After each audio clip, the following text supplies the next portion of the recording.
recorded. All right, Dex, are you gonna tweet it from the account so I can retweet it? Yeah. All right. Recording is in progress. Shout out to California where you have to make that known. All right. 3, 2, 1. Welcome, everybody. Welcome into the One Take Podcast, episode 82. This week, we are doing Django Unchained, otherwise known as Baby's First Cinema for Roy Ogletree. This and the second time we bullied Dex into watching a Tarantino movie. We're joined by Marcus Bryn. He's joining us for the first time. What was the last movie? Time. No, yeah, second time. Sorry, that's what I meant to say. What was the last movie you were on with us? The Angelina Jolie fire. Oh, the bad one. Yeah, we get to do a good movie this time. Yeah, that movie stunk. Like, what is that shit even called? I can't think of Those Who Wish Me Dead. Those Who Wish Me Dead. Yes. Fuck that movie. That movie stinks. Oh, movie was bad, man. HBO Max low key has released a ton of stinkers on that free shit. That was bad. Anyway, thank you for those watching us on YouTube, on Twitch, we are actually doing a good movie this time. Marcus, how you doing? Thanks for joining us again. Good, man. Good. I was just saying before that I got a chance to watch the movie today, and it's up there on my list of all time Quentin Tarantino movies. It is incredible. It really,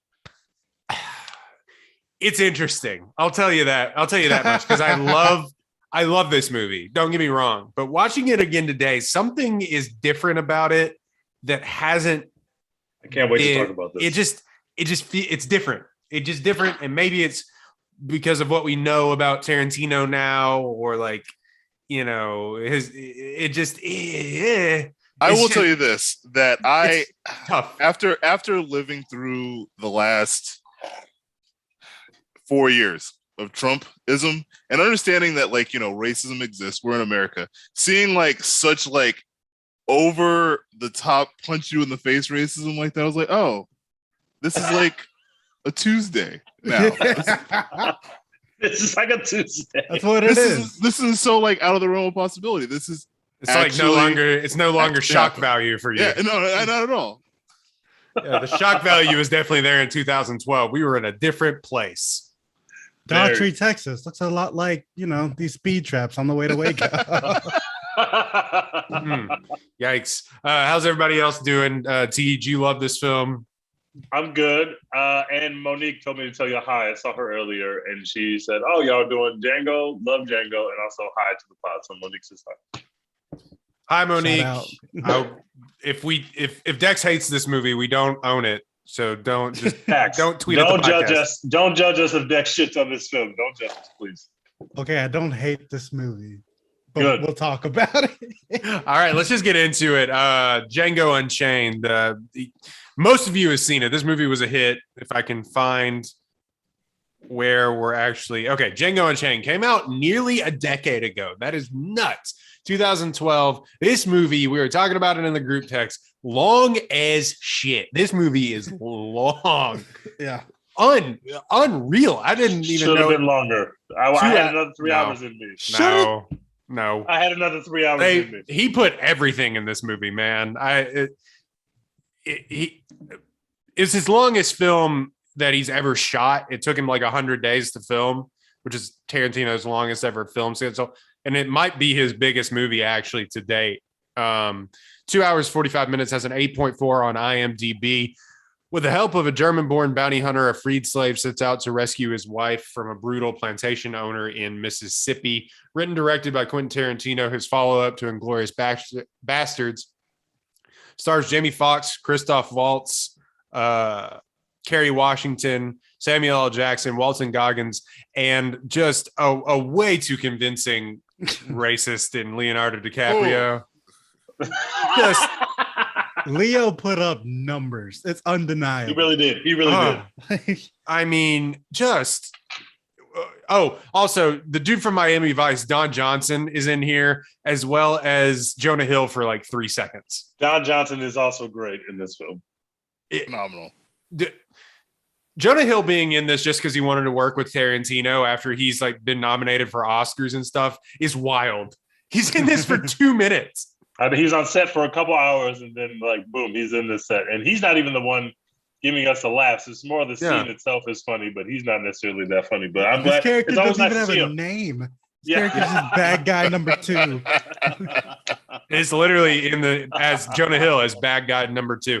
$100 million budget. It was a pretty good hit. Worldwide gross $426 million for a hard R. Very hard R. It's more ways than one. Yeah, a lot of hard R's all over the place. Oh no! All right. This is going to be a tough review. All right, has an 87% on Rotten Tomatoes, 91% audience score. Bold, bloody, and stylistically daring, Django Unchained is another incendiary masterpiece from Quentin Tarantino. Oh, I should note this won a couple Academy Awards. I think did it only win one? I think it won 2. I think it won one for Christophe Waltz for his second best performance by a supporting actor in a row off of Inglourious Bastards. And then best writing original screenplay for Quentin Tarantino was also nominated for best motion picture of the year, best achievement in cinematography, which surprised it didn't win, but this might have been the same year as like the social. No, this wasn't that year. Anyway, best achievement in sound editing as well. This was the year. This is kind of a weaker year for the Oscars. Argo was the winner.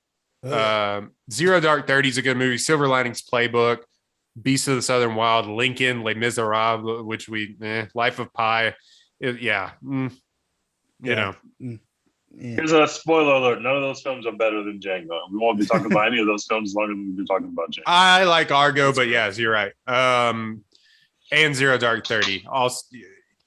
Anyway, Christoph Waltz probably deserved to win, although Philip Seymour Hoffman was nominated for The Master for this as well. Oh shit! Philip Seymour Hoffman is great in The Master, and Alan Arkin in Argo, who was awesome. But I maintain, while we're talking about awards, I maintain Leo wasn't even nominated. Crazy. I maintain he acted circles around people in this movie, and that he should have won or even been nominated instead of Christoph Waltz. But this is like an all-time run of awards for Christoph Waltz in these Tarantino movies. He wins for Inglourious Bastards, which might be the best supporting performance of all time in any movie, regardless, for Hans Landa. And then, you know, it's like the Leo and Leo and Brad Pitt. You're talking about Brad Pitt? No, why am I talking about who did The Departed? Why am I forgetting Scorsese? Scorsese. Yeah, it's like Leo and Scorsese. It's like once Waltz and Quentin Tarantino. Sorry, it's late for me. Team up, magic happens, and they got to nominate him. But this is the longest performance by anyone. Christoph Waltz is in 98% of this movie, so it's the longest performance by anyone ever to be nominated and win that award. I maintain that it should have gone to Leo, yeah, and Jamie Foxx wasn't nominated, which. We'll talk about his performance. Yeah, we'll talk about his performance. We're going to talk about Jamie Foxx today. So Marcus, let's go ahead. Sorry, I've talked at length and we probably ruined a little bit of the review, but go ahead, man. Yeah, no worries.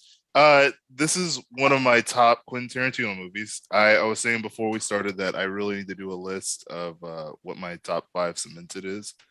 I was blown away by the Leo performance because it is like from jump. A lot of the performances in this movie are really good, of course, but the Leo performance from jump, you're just like, holy fuck.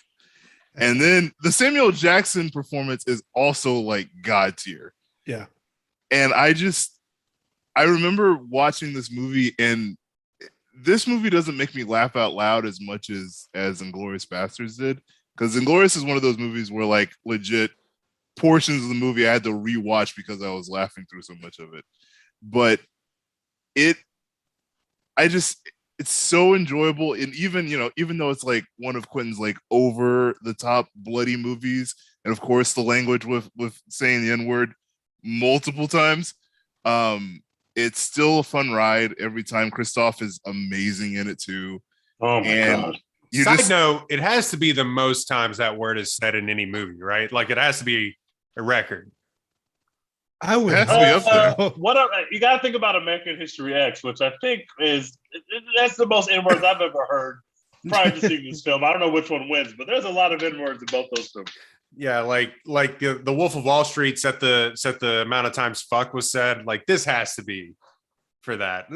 I don't know. Anyway, also, Running Scared had the record of saying fuck previously. They said fuck like 300 times in that movie, and it's like right under 90 minutes long.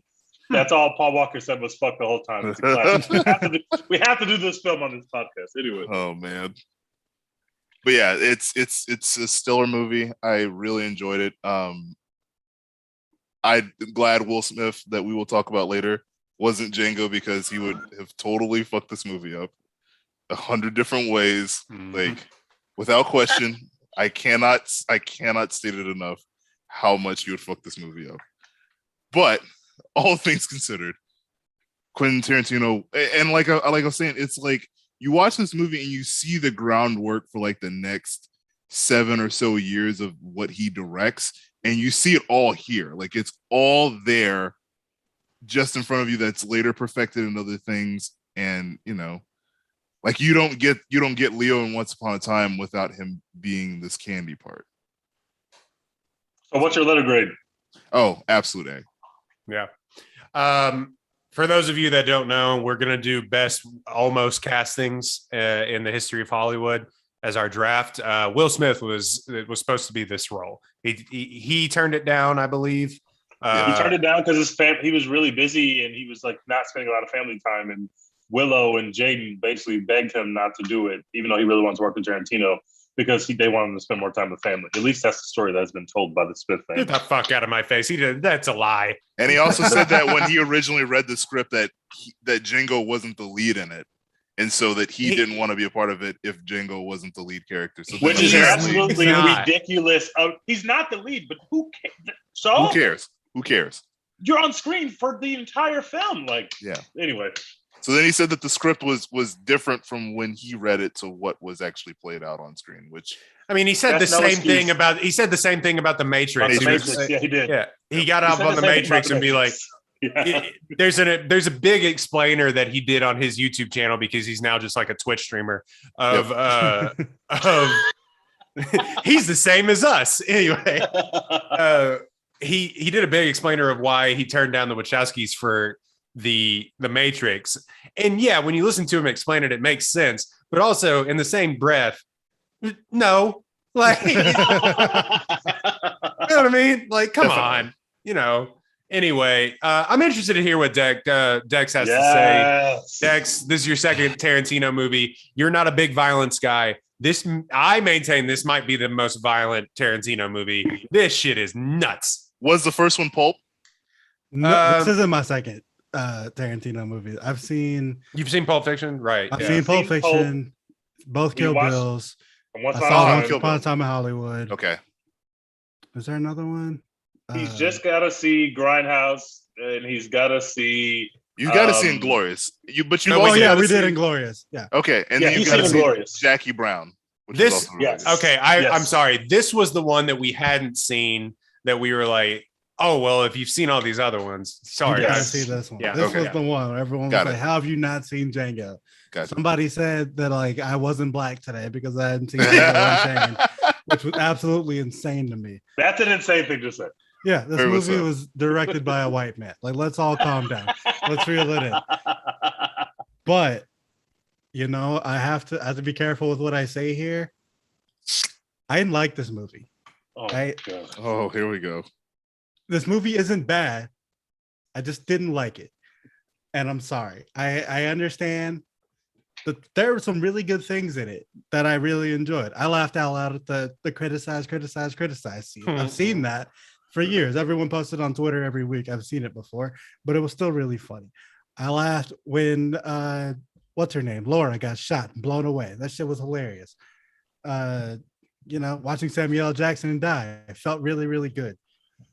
But this movie, first of all, it's way too long. It did need to be 2 hours and 45 minutes. I didn't need that from this movie.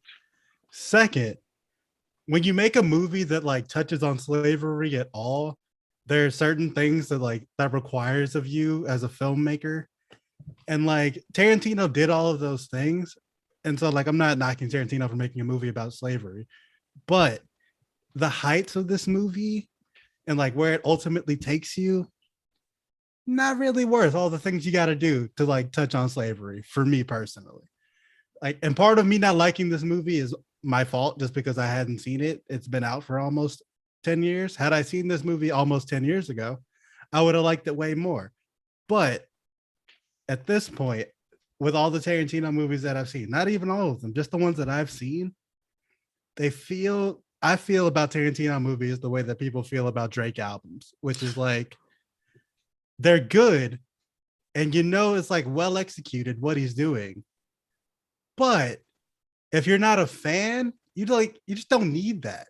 You'll listen to a Drake album and you're not a fan, and you're just I was like, ready to roast this, but that's actually a really fair criticism. Yeah, you're like, they're good. You know it's good. Quentin Tarantino is a film nerd. He knows what the fuck he's doing. He's super talented behind the camera. He has a vision, all of that, whatever. And like, it's good. But it's just I just didn't need it. I don't know. Had I seen this before I had seen the rest of the Tarantino movies, I probably would have been like, this is amazing, wonderful, visionary, love it, cool. But seeing it now after seeing all the other ones, he does kind of the same trick that he does in his other movies, where it's like you have this expectation because it's Quentin Tarantino that he's probably going to fuck up the subject matter. Like Once Upon a Time in Hollywood, he's doing the Tate murder, and you're like, he's Quentin Tarantino, he's probably going to fuck it up. And so he's like building on that the entire time. Like, ooh, we're getting real close. Quentin Tarantino fucking it up. And then it's comedy at the end, and you're just laughing at all these bad guys getting shot. He does the same thing in Inglourious Basterds. And it's like, it's a cool trick. But if you're not a fan, you're just kind of like, I need to do this again, you know? So it's not bad. I just didn't enjoy myself that much watching it. I'd give it like a B-. Like, you couldn't give it any lower than that objectively. Like, the performances are really good and all that, but that just wasn't for me. I don't see myself ever seeing it again. I would argue the highs of this movie are as high as he's ever. Yeah, it's tough. Tough. I was just about to say that.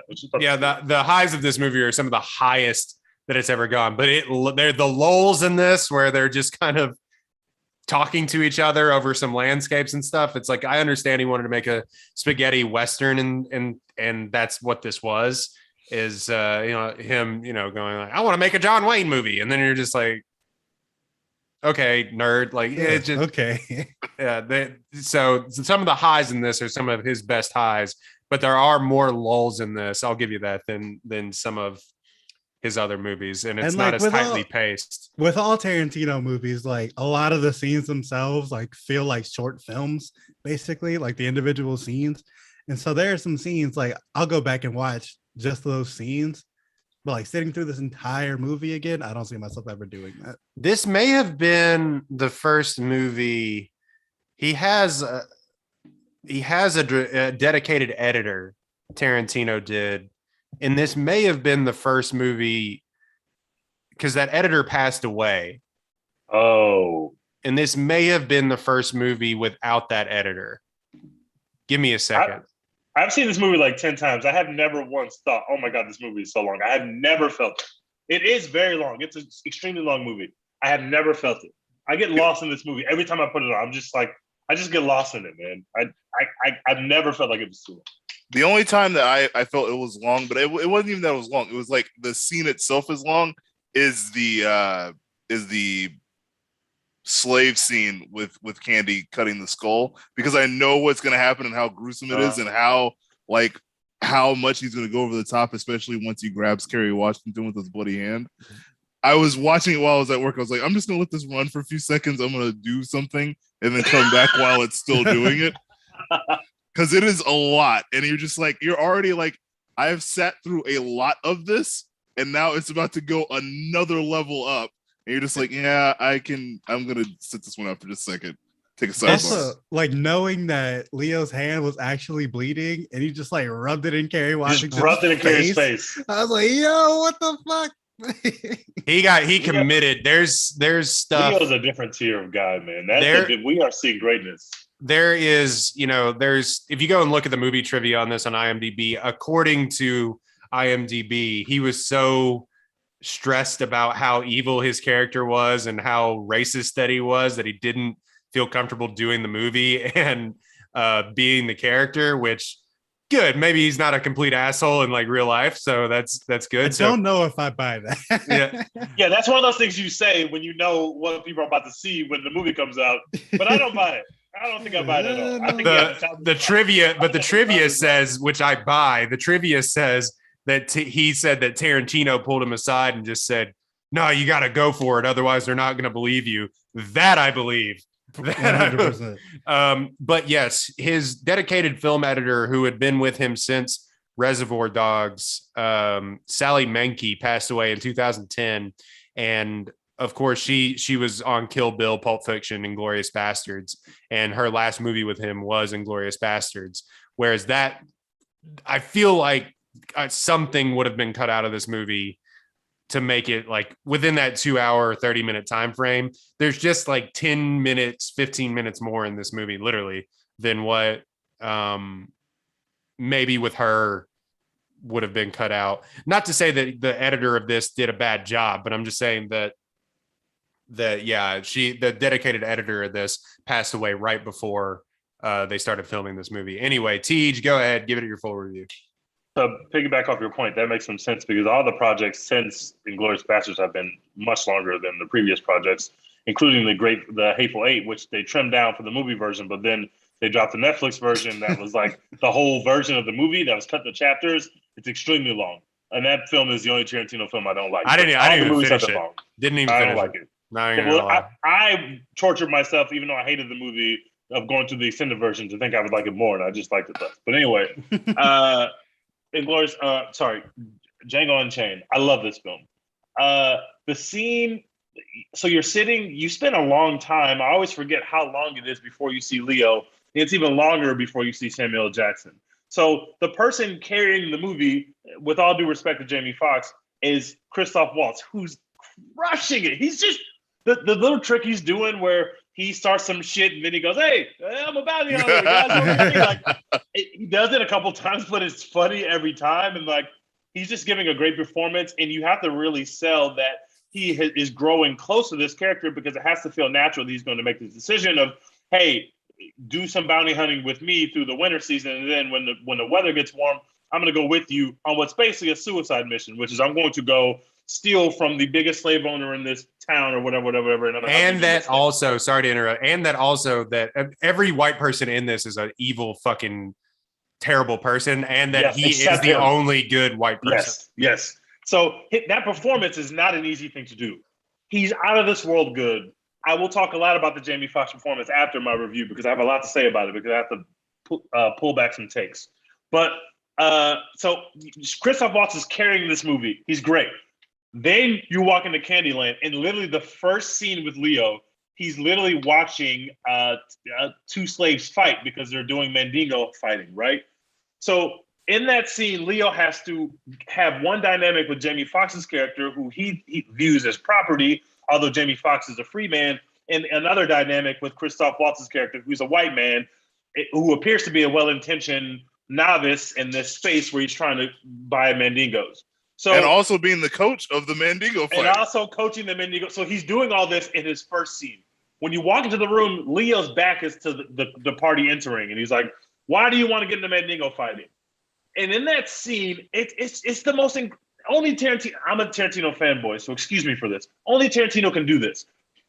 Leo has to turn to Jamie Foxx's character or turn to Waltz's character, have these pleasantries, get to know him a little bit. They have their dynamic. Christoph Waltz is pushing back against the stuff that Leo is saying. At the same time, Leo is trying to assert that, hey, you're in my house, in my space. I get to ask the questions I want.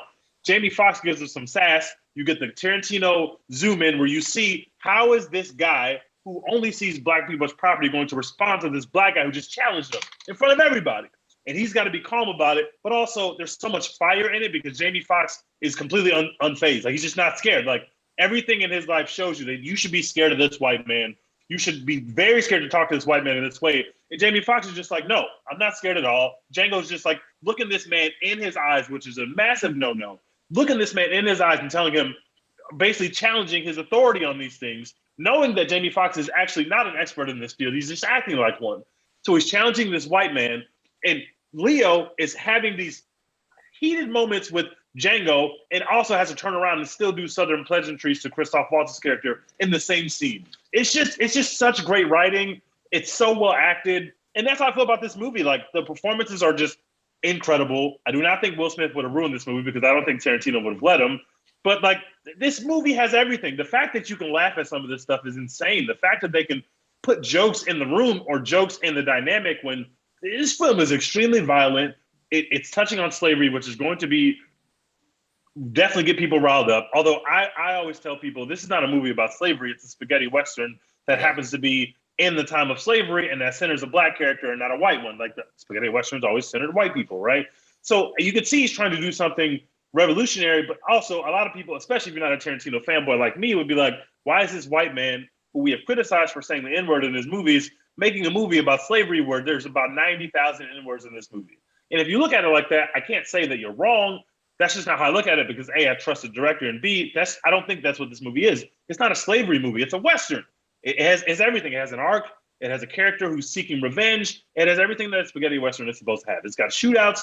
It's just a spaghetti Western, and it's not more violent or less violent than the typical spaghetti Western, except for the fact that Tarantino is using his own blood spray, and the blood spray in this movie is insane.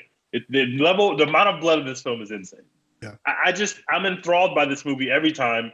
You get the Leo first scene. You're loving Leo. You get the whole scene with Leo and Jamie Foxx when they're riding over to, and then Leo has to see D'Artagnan try to run away. And he's got to have that scene, and Jamie Foxx has to be stone-faced with that scene. Oh, There's so much heat. There's so much heat. There's so much tension. And then, boom, the next scene, you enter Samuel Jackson's character, and it's just a riot. It's just everything he does is funny. He's saying, who's that nigga on that nag? And the way Samuel Jackson's character is arguing with his master is hilarious. It's just extremely funny to watch Samuel Jackson just act like an old, begrudging black man who could say anything he wants to anyone because he just thinks that he can. And playing that power dynamic with that of the way he treats Jamie Foxx versus the way that he treats Leo, it's just, no matter what this film was about, if we're going to get those kind of performances, it was just going to be amazing. And that's how I feel every time I watch this movie. It's just a vehicle for these guys to go crazy. Waltz went crazy. Leo, it goes without speaking how good his performance is. Samuel Jackson is just incredible. Don Johnson's on screen for 5 minutes. He's hilarious. You just get so many good performances. I really like the Kerry Washington performance in this movie. This is an A+ for me. I have very little bad to say about this film. I love it every time I watch it. When I watched this back in 2012, I maintained earlier in this podcast when we were talking about comedies, I maintained this is one of the funniest movies of the 2010s. And I still kind of think that, but it has changed significantly when you look at it through a different lens and you're not a teenager. Like, this is, I think I saw this before I saw Inglourious Bastards, to be honest. So people are going to be like, oh, how young are you? Like, yeah, like those would have been my first Tarantino movies were Inglourious Bastards and Django Unchained. And then I would have had to gone back. But so me introducing to like the comedy of this, and you're not supposed, it's something that if you've been raised right, hopefully, that you're not supposed to be laughing at. Haha, racism, you know, like you're not like, what, you know what I mean? But it's just like the bag scene and how ridiculous it is. And if you go into it knowing that everyone in this is a fucking idiot outside of Christophe Waltz and Django and his wife, everyone in this is stupid, then I think it really plays really well. Especially when you look at Leo's character, who I wrote down is an idiot. He's an idiot. A big dumb idiot. He's a big dumb idiot, but because he's fooled from the jump, and only when Samuel Jackson, what's his Steven, thank you. Only when Steven has the idea to tell these white folks like, hey, you're getting the wool pulled over your eyes, like it you know, and that just goes to show how dumb all the white people are in this movie, which is, I think, it's subtle, but I think it's really good and well done. But the Samuel L. Jackson character upon rewatch is terrifying to me, man. He makes me feel weird. And he's hilarious and horrifying. It's incredible to watch. I think he's so scary. The nuance in his performance, I think, goes even further now upon rewatch, looking at it, because he's been, there's something to be said about in this universe about a black man sticking around for as long as he's stuck around. You know what I mean? In a world where they're killing black people with dogs and fighting to the death, and he's stuck around. And so he's talking crazy to this white man. Yeah, exactly. He's literally talking crazy to not just any white man, but like the guy, the most powerful white man in this. Yeah, like this is the most powerful white man around here. He's talking crazy to him. Yeah, and like, were you stupid? Yeah, it's just like stuff like that. And what did it for me with his performance was at the very end. He comes in, he's got the alligator tears of Candy's died, and he sort of plays like this self-hating black man in front of these white people with power and money who have kept him around for this long. But as soon as like they're all gone, the facade comes off. He drops his cane, and it's like all of a sudden he can walk fine. And just all that. And that's when I looked at it and I was like, oh, he's been faking it this entire time. And I never noticed that before. It's this act. There's this subtle act. And most of the time when you look at, because he's been in so much shit and he's been around forever, when you look at Samuel L. Jackson's performances, oh, he's this bombastic character actor guy that you think of like his Snakes on a Plane character or something like that, where it's just like, it's over the top. And that's Samuel L. Jackson. Yeah, he's just Samuel L. Jackson dropping motherfuckers and like yelling at shit. And that's the nuance to this performance, I think, and it might be written that way on the page, but I thought the nuance to Samuel L. Jackson performance was crazy. But to all that to say, I think Leo acted circles around everyone because he had to play a fucking dumbass, but also a horrifying person. Because, and I wrote down, like, racists are inherently stupid. It just is a fact. You just are a dumb person. And so they just made him a dumb racist, like in this movie. But when racists get angry, you get like January 6th. That's what happens. and so when he gets angry at the end, it's horrifying because, they just have no qualms or quarrels about killing people. You know what I mean?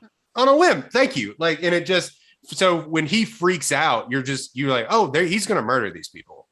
And the fact that he almost lets him get away is kind of an interesting choice because it keeps that tension throughout that whole last act. But it is great. And I think I love Christophe Waltz performance back in the day. I think Leo probably deserved the award more so, I think. But I do think as far as like storytelling goes, Waltz had to carry this. I will say Foxx's performance it gets lost in all of this, even though he's the title character.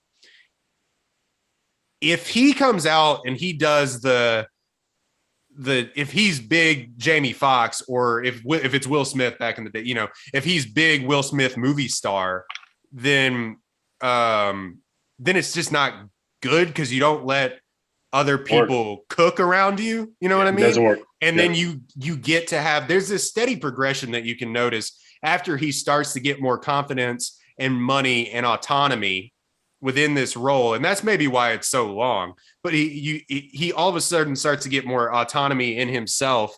And that's when he's talking back to Candy. And that's when he's like, he's ready to like kill all these people.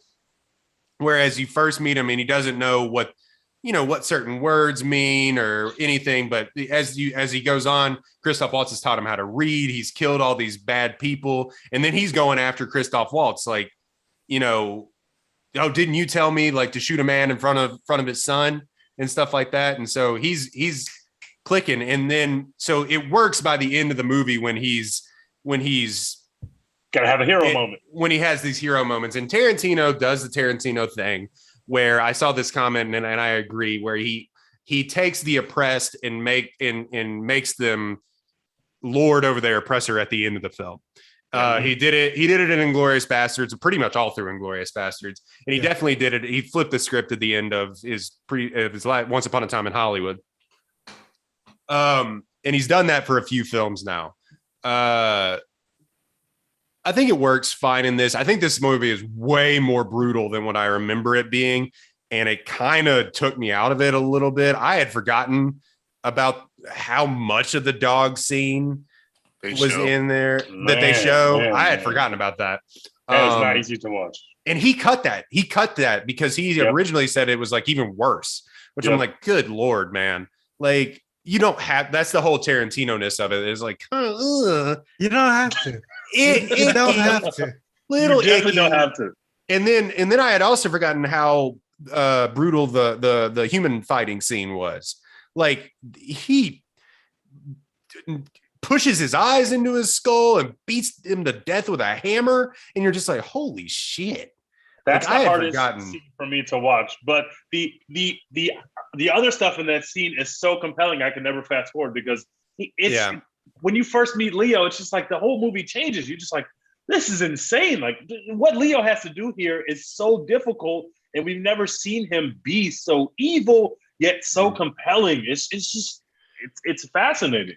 I thought that there was a moment that he was, if he was gonna, kind of make the transition because he wasn't winning Oscars, like, he's a leading man. Like, don't get me wrong, Leo's one of the few leading men, along with like Brad Pitt and you made the Christian Bale and like a few of these guys that we have. Tom Cruise. Yeah, Tom Cruise that we have left. But I think he's like the actor, Artur of those ones. I thought for a moment there after this role, I was like, oh, if he just wants to win Oscars, he can just go do this shit where he's in the movie for like 30 minutes and goes and does this. But gotta say before we move on, Christian Bale is not in this tier of dude. Amen. I was just gonna let's be clear. I don't know about that. I don't know about that guy. Who was the other? Matt Damon. Matt Damon. But Christian Bale is not Matt Damon. This is kind of the genius of Leo and Tarantino working together, though. Tarantino gives him both the opportunity to have fun, do a blockbuster, and actually act. I mean, what he's doing in Once Upon a Time in Hollywood, he's playing an actor, and when he's in the scene where he goes to the trailer, he's angry because he can't get his lines, and he comes back. Goddamn like whiskey showers. Like he's couldn't have one whiskey shower. He's making us laugh, but then it's like, okay, joke's over. Like, I'm about to show you, I'm about to fucking act. And he gets to do both of those in the same film. Like, that's why he works with Tarantino, because Tarantino is like, I understand what you want. You want to really act on a serious level, and you also want to have fun and make people laugh. I can give you both of those things, and not every director can give you both of those things in the same movie. Rick fucking Dalton. I think Once Upon a Time in Hollywood, like, I think that's the comparison point, obviously, because Leo was in both. But I think like the formula is so similar that like you have to compare those two movies. And maybe it's because I saw Once Upon a Time in Hollywood first, but I just enjoyed it way more in Once Upon a Time in Hollywood, because like Once Upon a Time in Hollywood, the build up to the Tate murder, the catharsis at the end of that movie is just like a sweet release. I will say that. Yes, I didn't like that movie as much, but it is a catharsis. And like that movie has more fun in it for me personally. Like the bag scene is hilarious, like in this movie. And there's like a couple of like funny moments, or like Christophe Waltz will say something that's like just funny or whatever. But like watching Once Upon a Time in Hollywood, there's no like smaller kills or whatever in the build up to that. But when you're watching Django Unchained, it's like, okay, all kills. Yeah, he's been killing white people, and they've been like screaming and yelling the entire time, right? So we get to the end of the movie, and that's the release, and it's like we've been doing that this entire time. We've already been doing that, yeah. Once Upon a Time in Hollywood, like this isn't what's been happening in this movie, but we've known this is what this is building to, and then he decks old girl in the face with a can of dog food, and that shit is fucking hilarious, because like this is like a new thing we've entered in this movie, right? So like with Django, when you're just like killing one or two white people the entire time, like here's some more white people we're killing, ooh, slavery, it's real bad, but more white people we're killing, ooh, slavery. Okay, so here's some more white people. And then you get to the very end and it's like, we're just killing all the white people. It just didn't hit me the same. It's like Once Upon a Time in Hollywood. It's like tense.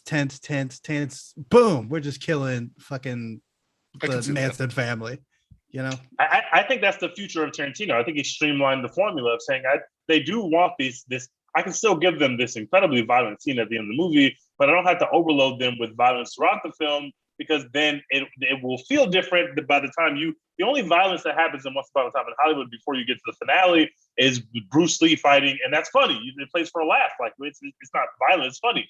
So I think that's why that was the genius of Once Upon a Time in Hollywood. He's playing against type, but you have to establish a type first. And this is a Tarantino movie through and through. Like this is what he just decorates the film with violence, and then you get one big final bang at the end. This is more Kill Bill. Go ahead, Mark. But this is more Kill Bill than this is Once Upon a Time in Hollywood. I was just going to say that there is that sequence with Brad Pitt on the trailer where you don't know, it's murky as if Brad Pitt was going to get out of the trailer alive. Yeah. And Once Upon a Time, and then of course the rest of it with the Manson stuff at the end. But yeah, that's the problem with Once Upon a Time, and I don't want to make this a Once Upon a Time in Hollywood podcast. We'll probably do that movie eventually. I got to rewatch it again. Fucking wait!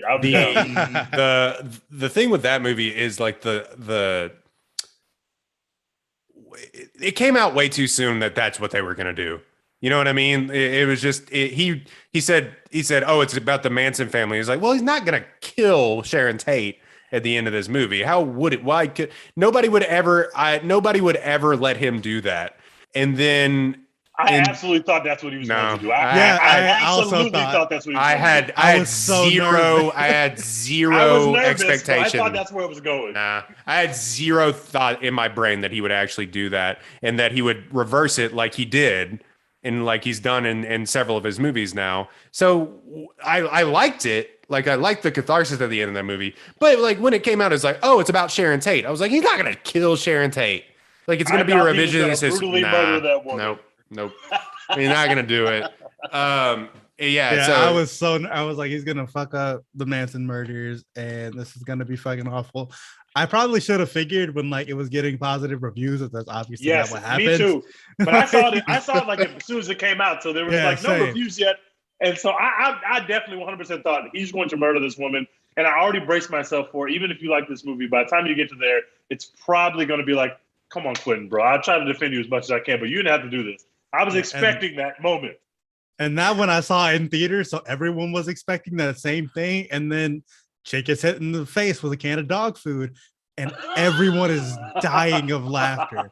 Nobody stopped laughing for that last like 20 minutes of that movie. Well, like I said, the Brad Pitt thing, I think that calmed me. Like I didn't know for sure what he was going to do. I couldn't take one side or the other. But once Brad Pitt didn't die in the trailer, I was like, okay, this is not going to be like a bloodshed Tarantino movie. So like the end could go either way because he's clearly shown that like we're not going to be overly violent. Like he got out of the trailer okay, got off the ranch okay. Like we're golden at this point. We can definitely let our guard down. Yeah.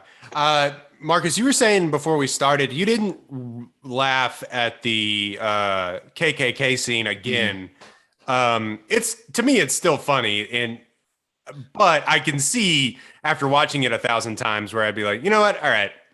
Yeah, okay. Like it's hilarious, and I'm not taking anything from it. It's just like you said, it's one of the Tarantino things that's like done in social media a lot. That sequence is probably number one. It's probably the most popular. It's probably the most popular thing. Yeah. So it's like, you know, I've seen it so many times that like it falls short for me. Even though everything that they're saying is hilarious, it's just like I've just seen it too many times. That being Don Johnson is fucking crazy to me. It's insane. It's insane. Every single time. And it's like Don Johnson had Tarantino does this thing of finding dudes that hadn't been in stuff in a while. And I think Don Johnson kind of had a random little comeback after this, or has like kind of rediscovered Don Johnson. And he was also one of those ones. You're a little too good at that character, buddy. Like, yeah. He said, so you want me to treat him like white? No. That actress is so fun. The way she delivers all her lines in that scene, that actress, I don't know who she is. the way she's speaking is so funny. It makes it so much funnier. That's Like, the she's big house genuinely because they confused, call like- it because it's the big house. The big house. And Jamie Foxx has to be deadpan that whole time, where she's hilarious, and Jamie Foxx has to just be deadpan. Like, she's amazing. Whoever that is, she crushed it. Her best line was, so you're really free?" And he's like, "Yeah." And he's like, "So you choose to dress like that?" So you chose to dress that way? Yeah, she was great too. But that whole scene and the way that he starts it, the Tarantino-ness of it is such a weird way of filmmaking, because he starts it and then cuts it back to before they actually start to make the raid, and then goes in full again. So it's like a weird sort of intercut. But nobody brought an extra bag, is it? All I hear is criticize. You don't ask me or mine for nothing. I ain't saying we didn't appreciate what Jenny did. We all thank the bags for a good idea. And see, I mean, it's just it's such an intercut to the serious moment of a KKK or a Klan rally, and then it's just like, oh, they're all fucking dumb, duh. Like, yeah, it just. I don't want fucking with my eye holes. I can't see fucking shit out of this thing. The horse can see. Yeah, You don't need to see. I do quote that line often. It's like, it doesn't matter if you can see. All that matters is the fucking horse can see.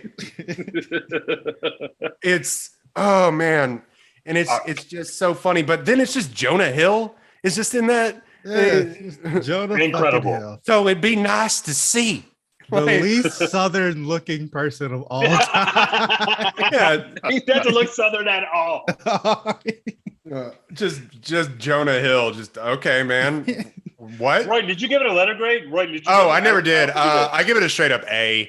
Not an A minus, not a yeah, just solid A for me. I don't think it's his best work. I think it's one of his more entertaining movies. It's a little too long, but the performances are some of the best out of all the secondary and tertiary characters within this movie that I think are in any of his movies. Also, it's his biggest movie, I think, too.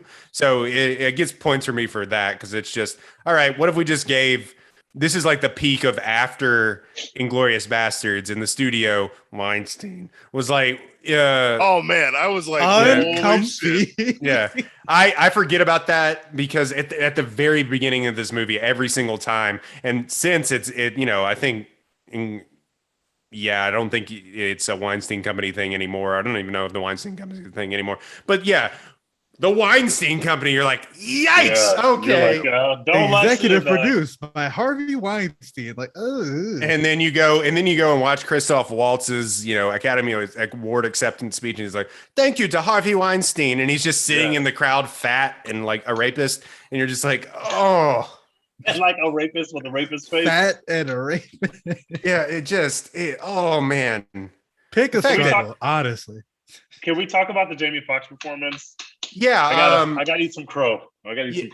yeah, go ahead. It is like I right. said, it's more nuanced than I originally wanted to give it credit for. Same. This is what I came to. I've probably seen this movie, like I said, 10 times. I've been very outwardly critical of the Jamie Foxx performance. And whatever happened this time, I saw it. I finally saw what I'm supposed to see in this performance. The scene where Jamie Foxx is going to kill those brothers, and he goes to what we were just talking about, when he goes to Big Daddy's farm or plantation, and he's got to kill the three brothers, and he already killed the first one, and all the slaves are watching him, and he goes, "Y'all want to see something?" Like a chill ran down my spine, and I finally realized, like this is a Western. All the protagonists in the Westerns had perky friends, but they were straight-laced. They had a good moral compass. They had a clear vision and clear goal, and they played everything straight. And that's what Jamie Foxx is doing. He plays everything straight. He's fearless. He's looking Leo in his eyes. He's looking Christophe Waltz in his eyes. He's not scared of these white people, and he's just completely fearless. And for some reason, something clicked in my brain, but I was just like, oh, I get it now. I understand it. I think the performance is great. I just think it was hard for me to appreciate what it really was, because he's next to so much greatness. He's literally spending the first half of the movie next to Christophe Waltz. He's kind of never alone. He's always next to Christophe Waltz. That performance is so incredible that it kind of gets washed away. And then he immediately walks into the room with Leo. And then the next 20 or 30 minutes of the movie, especially after Leo dies, is just him and Samuel L. Jackson. So because he's always faced with these people that are giving these amazing performances, I think it kind of dulled the spotlight on his own performance. But for some reason, I watched it this time. I was like, oh, this performance is actually really good. Like, I need to stop being critical of him, because Jamie Foxx is a comedian by trade, and for a comedian to be able to do that in general, it's just incredible. Because he's not funny in this movie. The only funny thing he does is at the end, the horse starts dancing when he starts doing moves. But that's not really that. The 6 shots, 2 guns line is that's true. That's true. That was pretty good. Everything he says to Steven is kind of funny.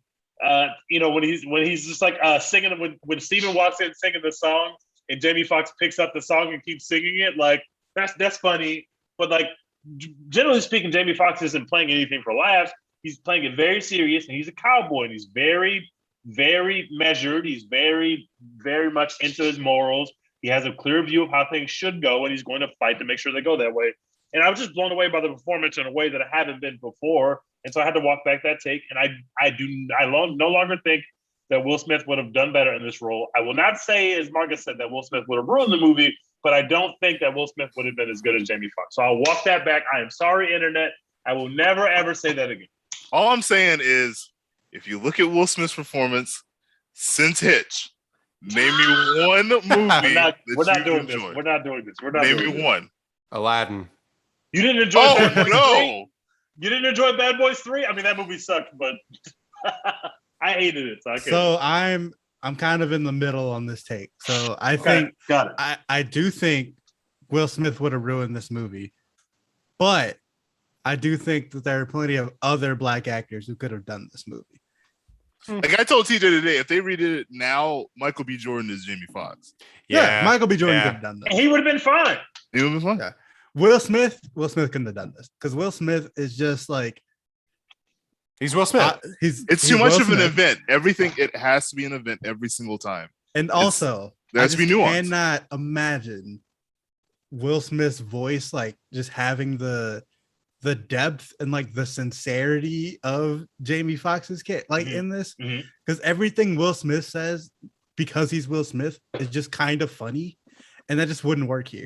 I kept thinking of like his cadence, and it'd just be like, I don't even know a line of that, because Jamie Foxx doesn't really have that many lines, to be honest. Yeah, Will Smith like doing the thing where he's like unwilling to shoot the guy because he's in front of his son or whatever, that just plays entirely differently. You want me to shoot him in front of his son? It's just like, it just plays entirely differently if that's Will Smith. It just doesn't work. Yeah. Or like, even like, I count 2 guns, nigga, like does not work the same with Will Smith. It just becomes like a more over the top, like funnier thing, and that just have we ever heard Will Smith say the N-word? I'm sure that we have, but I can't think of when I can't think of it. It's in Bad Boys. Bad Boys. It has to be in Bad Boys. Bad Boys 2. Martin says nigga in Bad Boys about 97 times. Because he does it when he answers the door with Martin for the Reggie scene. Oh, that's right. Bang, bang, nigga. Oh, yeah. He does do that. You must be 40. You at least 40. I can't see Will Smith doing this role, but I think Jamie Foxx did a good job, and I think other people could have done equally as good a job, but it being Jamie Foxx is good for his filmography, because he since this movie, I mean, what are we really talking about? Baby Driver and yeah. I hate Baby Driver. Oh, what? Yeah, well, we've had this take before. That first scene is one of the coolest things I've ever seen, and everything after that is a complete jump fest. I was just like, oh, I hate this film. The movie has also been made uncomfy by rapists, but Kevin Spacey's in that film. Hey, beep. He who shall not be named is in that movie. The thing with Jamie Foxx's performance, how understated it is he really let, like I said, he really let other people cook, and for Tarantino just to tell the story, and for him to realize, oh, well, I get my hero moment at the end and I'm on all the posters and this movie is about me. Like, yeah, like I'm in the entire movie. He's never off screen. There are worse jobs to have, especially for a Jamie Foxx who's been in some big films, but nothing like this. He's been in some fucking stinkers too. Yeah, that's true.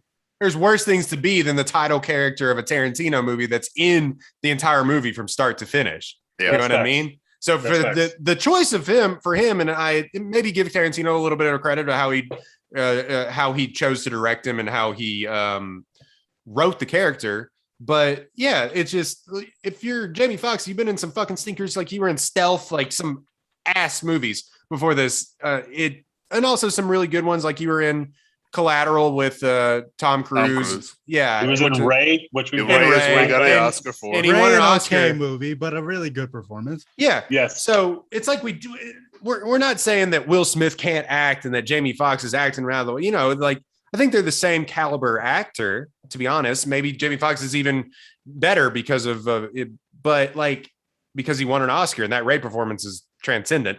But I can't get over how much the character changes within the confines of the script, and then he starts to, like I said this earlier, gets autonomy of himself, and then he starts to play that slaver character at the end, and he's going toe to toe. Some of the best moments are when they linger on Leo and him just staring at each other. Oh my god, that stuff is like when you hear the guy dying in the background and Leo and him are just staring at each other. I was like, ooh, like it just is. It's really good. It's really good filmmaking too. But yeah, the decision for him to really be like, all right, I'm just going to let other people cook around me. And it feels like he's learning throughout the film. You know what I mean? I don't know. Quick question. Gun to your head right now. Your life depends on it. You have to sit there and enjoy either a Will Smith or Jamie Foxx new movie. Your life depends on that performance. And you're like, this movie was better with Jamie Foxx or Will Smith. Who are you taking as the person that you want to be in that movie? The movie has to be good, or the More movie entertaining. Has to be good. Good or entertaining? Not entertaining. Has to be like a Django. Good. So it has to be good. Fuck. What performance? Oh, fuck. Recently, I'm sorry. I'm betting on Will Smith. I'm betting on Will Smith. I have to do Jamie. I'm taking Jamie Foxx. I have to do Jamie. I'm sorry. I'm taking Jamie Foxx. I've seen those moments with Jamie more than I've seen with Will, and that's what puts me in saying Jamie. Are you saying more or more recently? Because be very clear about what you're saying. Now, because Will Smith has had some incredible moments on screen. All right, they just haven't been recent. Look, that's the thing. That can he pull that? Like, we are all hoping. I told TJ, King Richard is it. It is this the is last movie. For me, man. I will put money in Will Smith's fucking pockets. If it is bad, I'm out. I'm out. If it's bad, it's over. Like, it doesn't have to be Oscar nomination good, but it has to be good. If it's not good, that we're shit done. Better be good, or it's scary. There's no way that it can't. There's no way that it can't be. But Will Smith is doing like. I'll put a stamp on that. Different thing when he's like in movies. Like if you're watching a Will Smith movie, you're watching it because Will Smith is in it. It doesn't matter what it is. Like I can't think of a single Will Smith movie where I was like, this isn't otherwise like great premise and Will Smith is in it. Like, no, I want to see Will Smith. Jamie Foxx, maybe he's in a lot of bad shit, but it's either bad independent of him or, it's good independent of him. Like he's just doing something different. Will Smith, so I will give Will Smith this. Hancock was good until the twist. That was a good movie that gets thrown away. It's not his fault that movie was bad. It's not. It got thrown away because through no fault of his own, because he was crushing it. Yeah. And then the movie got bad. But I'm not watching Hancock if Jamie Foxx is in it. Like it's not that exciting of a premise. I'm watching that because Will Smith is in it. Can Jamie Foxx do I Am Legend? I definitely think you can. Yeah, probably. Are you saying you didn't want to watch the movie about NFL concussions without Will Smith? Is that what you're saying to me? Yeah, I wasn't that interested. Like, tell the truth. Tell the truth. Tell the truth. Tell the truth. Tell the truth. They make a Men in Black movie without Will Smith. I don't give a fuck anymore. That's fair. Yeah, that's fair. That's fair. They make an Independence Day movie without Will Smith. I don't give a fuck anymore. I'm out. It doesn't matter. Also, probably one of the worst movies of all time. I sat and watched Bright because Will Smith was in it. Like that's just what it is. I cut off like 20 minutes. Oh my god, man! That movie is so fucking bad. That's a piece of shit film. Okay, so we've talked about Will Smith having stinkers, and we're going to go back and forth on this forever because it's a big what if because this movie is so popular. Jamie Foxx has also been in some fucking stinkers, like recently. He has been. Like he's made two. He's made two good movies. One was an animated film, Soul, which is a great movie. Which Very good. I don't That- like him as that character. Really? I'd prefer Will Smith. no, what's his face from God, the Sterling K. Brown. Oh, yeah. He Um, kind of looks like Sterling K. Brown. Yeah, Yeah, a it little does bit. kind of look like Sterling K. Brown if you really think about it. and then Just Mercy, which I thought was a fine film. It kind of heavy-handed, but I thought he was I agree. good in that movie, and I thought I'm it not was gonna fun. lie to you, I didn't watch it. It's heavy-handed. It's heavy-handed. But then you start to go down the list, and like Baby Driver was good, like you said, independent of him, just because of filmmaking. But then it's like the Bad Annie remake, Sleepless, Robin Hood, Project Power, which is on Netflix, which stinks. It was awful. Horrible, or The Amazing Spider-Man 2, which I'll give him that. It wasn't his fault. But He's coming back. He's gonna come back. Yes, I'm just the saying that MCU I pulled off would. a magic trick. I 'cause feel am like I would excited about him. enjoy the Will Smith. Excuse me, I didn't enjoy the Jamie Foxx movie more than the Will Smith movie. If my life depended on it tomorrow, I have to be guaranteed that performance saves my life. I think I'm going with Jamie Foxx. Yeah, but you go and look at Will Smith's, like he hasn't had like a average Rotten Tomatoes score, like a good rating, I think, in like 10 years. You He hadn't know? had like a so 60 sad. plus rating in like 10 years. That's Remember so when sad. the Gemini Man trailer came out and we were all like, maybe. And Oh, I then- knew that we movie also was gonna maybe- stick. That Nope. that was in production hell for decades. That's when I realized the different space that I was in with Will Smith, because I saw the trailer and I was just like, that looks pretty cool. I'd probably watch that. Then I saw the reviews and I was just like, nope, not watching that. But in the Yeah. past, if they told me a Will Smith movie was bad, I don't care. I'm gonna go watch the Will Smith movie. But I was just like, no, I don't need to watch that then. Like, I'm good. I'm good. King Richard has a 92% on Rotten Tomatoes right now. I have all the faith in the world. Please, please, please. Hashtag support Will Smith. We are going. This is going to bang, bro. It's going to bang, and Will Smith will be back. And I want a lot of apologies from my son, Will Smith. I can't fucking wait. The last movie that he acted in that had a Rotten Tomatoes score. Let's see. The last movie that he acted in that had a Rotten Tomatoes score in the 60s was It's probably Hitch or Well, Hitch higher, but Bad Boys for Life had a 76%. But get before the that, fuck out of here. That he movie had- stinks. before that, he had a run of After Earth, Focus, Concussion, Collateral Wait, I thought- Beauty, Suicide I thought people Squad. like Focus. Focus isn't that bad. It's all It's not right. great. Yeah, it's Yeah. not That's the great. Right. Margot Robbie one, right? Yeah, that's Yes. the Margot Robbie one. He had a good 5-year span of Nothing. just nothing movies. And then his most well-reviewed movie before that was Spies in Disguise, which no one saw. That animated film with Tom Holland. And then he followed that up with Gemini Man. So it's just like, oh, dude, man. All right, enough about Will Smith. We've talked about him at length. Is there anything else from Django Unchained that you want to talk about?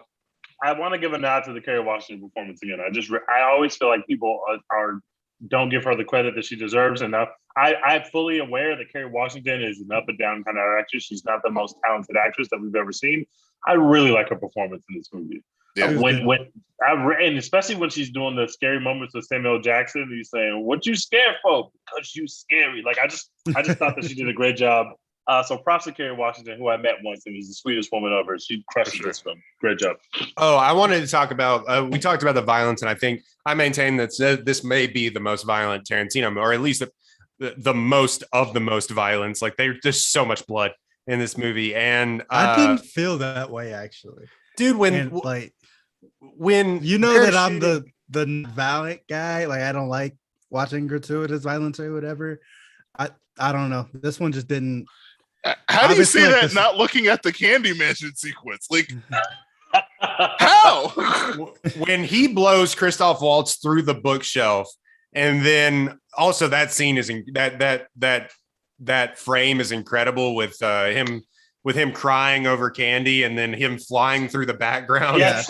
is insane. It is bananas. And But I also yeah, love that guy on the ground that keeps getting shot. Like he keeps using him as a Yeah. shield from the guy on the ground, but he's like still alive, so he keeps. yeah, that's funny to me. That was what was funny to me. How they kill these dudes is always funny. When he leaves people alive way longer than they should be, and they're just suffering, like, oh my god, he shot me. But like when he's trying to reach for the guns and they're all shooting at him through the doorway, and it's just like you hear in slow motion, like it sounds like a bomb being dropped, and with the bullet, like I can't even whistle, like, woo, Oh yeah, that's good. boom, like, but then the blood's going, like you're just like, ugh, oh. I don't know. I felt more uncomfortable watching Kill Bill than watching this movie, like, Fair. from a violent standpoint. Actually, Wow. Kill Bill, the Ronin scene or whatever may be the most violent. She's Yeah, like the cutting limbs Crazy off. She's 88 literally shit. cutting Crazy people's 88, limbs yeah. off. That may Yeah. actually be the most violent. That one I was like, this is a lot. Like it's cool, but this is a lot. This one, other than like, actually for Tarantino, I thought like the dog scene, it wasn't as bad as it obviously could have been. Like you mentioned, he cut a lot of that out. Like it obviously could have been much worse. I was like expecting it to be just. Thank God somebody got in his ear Yeah. about that. Like they're like, Quentin, like, It was awful to watch. because he knew it was up to him. He would have been like, they're gonna watch all of it, you know. Like, but I don't know, man. He blows several dudes' dicks off in this movie. Yeah. At least twice. He Always shoots people fun. in the dick. Always And then, yeah, what I wanted to talk about with the fight scene is the way Tarantino intercuts modern music and shit into period piece movies is always fun to me. Like Rick Ross being in this. Yeah, You got a that Rick caught Ross me song. way You got off guard. a Tupac song. You got a Rick Ross song. Yeah. The Tupac song I had heard before just because it slaps, and like The Rock has used it as like one of their intro songs a couple of years ago. Like, so that song has been around. The Rick Ross song, it's like I looked, it's not on Apple Music or anything. I have never heard that song in my life. So I think he made it for the movie, I Made guess. it Yeah. for the movie. Yeah. Yeah, and it's like not available on the soundtrack if you go and try and stream it on Apple Music or whatever. But like, yeah, I had never heard that song in my life. That shit comes on while Jamie Foxx and Christophe Waltz are like riding a horse through the forest. I was like, what? This is fire. The one big kind of plot hole to me maybe in this movie is that, okay, so they have to make friends with Candy to get his wife, and they want to also purchase his wife, which is, it just like, you're in the business of selling and trading people. I think if you just made an offer without Django being present, like, look, I'm looking for a translator that speaks German, and I've come to know that you have a German slave within your plantation. Like, you could have just bought her for an exorbitant amount of money. This whole long big plot thing, and yeah, well, it just wouldn't be a movie. But duh. But like, it doesn't make any sense to me that you wouldn't just be like, hey, can I buy your German speaking slave? You know what I mean? Instead of having this whole suicide mission of we want to purchase fighters and things like that. You know what I mean? Like, I just now noticed that within this movie. And then he's like, oh, well, $12,000. He ends up paying $12,000 for her anyway. Yeah. You know what I mean? And he doesn't get the fighter too. So it doesn't make any sense actually when you look at it through a microscope. And that's something that I noticed actually, because I was analyzing it more. You can really poke a hole in that, like, just fire. You know, that's the whole insanely bad plan. Led to incredible results. Well, RIP to Christophe Waltz's character. And also, he turns to Django, is like, oh, I couldn't resist. Yeah, you could have. You could have not died. Very much so. Or like, you could have had more bullets, fam. Like, we got to shoot our way out of here now. Like, yes, like I can use some help shooting my way out of here, bro. I didn't know I was gonna be by myself shooting my way out of here. My favorite. Go ahead. The plot hole for me was when Steven comes to the barn and it's like, okay, we're not going to kill you. We're going to send you off and like just have these other people kill you in the mines by working you to death or whatever. I was like, that's the dumbest shit I ever heard. Like, no, that was incredible. That was a plot device for Tarantino to put himself in the movie. The people we said to LaQuint Dickey got it worse than that. Yeah, I mean, it was a good scene, but I was like, this makes no fucking sense. Just kill this man. Like, y'all have been killing slaves for forever. Like, just kill one more. You just shot all your homeboys. Like, what are you doing here? One of my favorite lines in the movie though is the D is silent, hillbilly. When he kills that guy, he's like, "You had your hands on my." No, I just. Yeah, but I love that Tarantino also has like the side characters and these tertiary characters. Like they're not silent when they're shooting and shit. When they walk in and they're all surprised to see that he's like killed all these people, and they're like, "Son of a bit, boom, boom, boom, boom, boom, boom, boom," and they're like, "Son of a bit, boom, boom, boom, boom, boom." It's have them talking like, "What the fuck is going on?" and just dying like that is always hilarious to me. Because it's just like not a normal thing that you see. And like, if this was like a normal movie, they come like, oh, and they keep shooting, but them being surprised that they're dying is very funny to me. What's the name of the actor who was from The Shield who played the guy? Walton Goggins. Walton Goggins is great. And he's like the perfect white bad guy face. Yeah, that's the perfect. It's he Shane. always plays the white bad guy. It's just Shane, and I'm like, yes, put Shane in everything. Like he's great. Yeah, Walton Goggins is he's also in Justified too. If you haven't seen it, he kind of plays the same character. But yeah, Walton Goggins is a really underrated actor. What a badass. That guy's great. See, anything else that I missed? I think I talked about the plot hole. Of course, Leo pointing meme to the movie trivia of he smashed his hand and just kept acting and he kept rolling. Kerry Washington's face. They must have never cut from that scene because, you know, of course, they have to go back and they intercut coverage of different actors with what happens.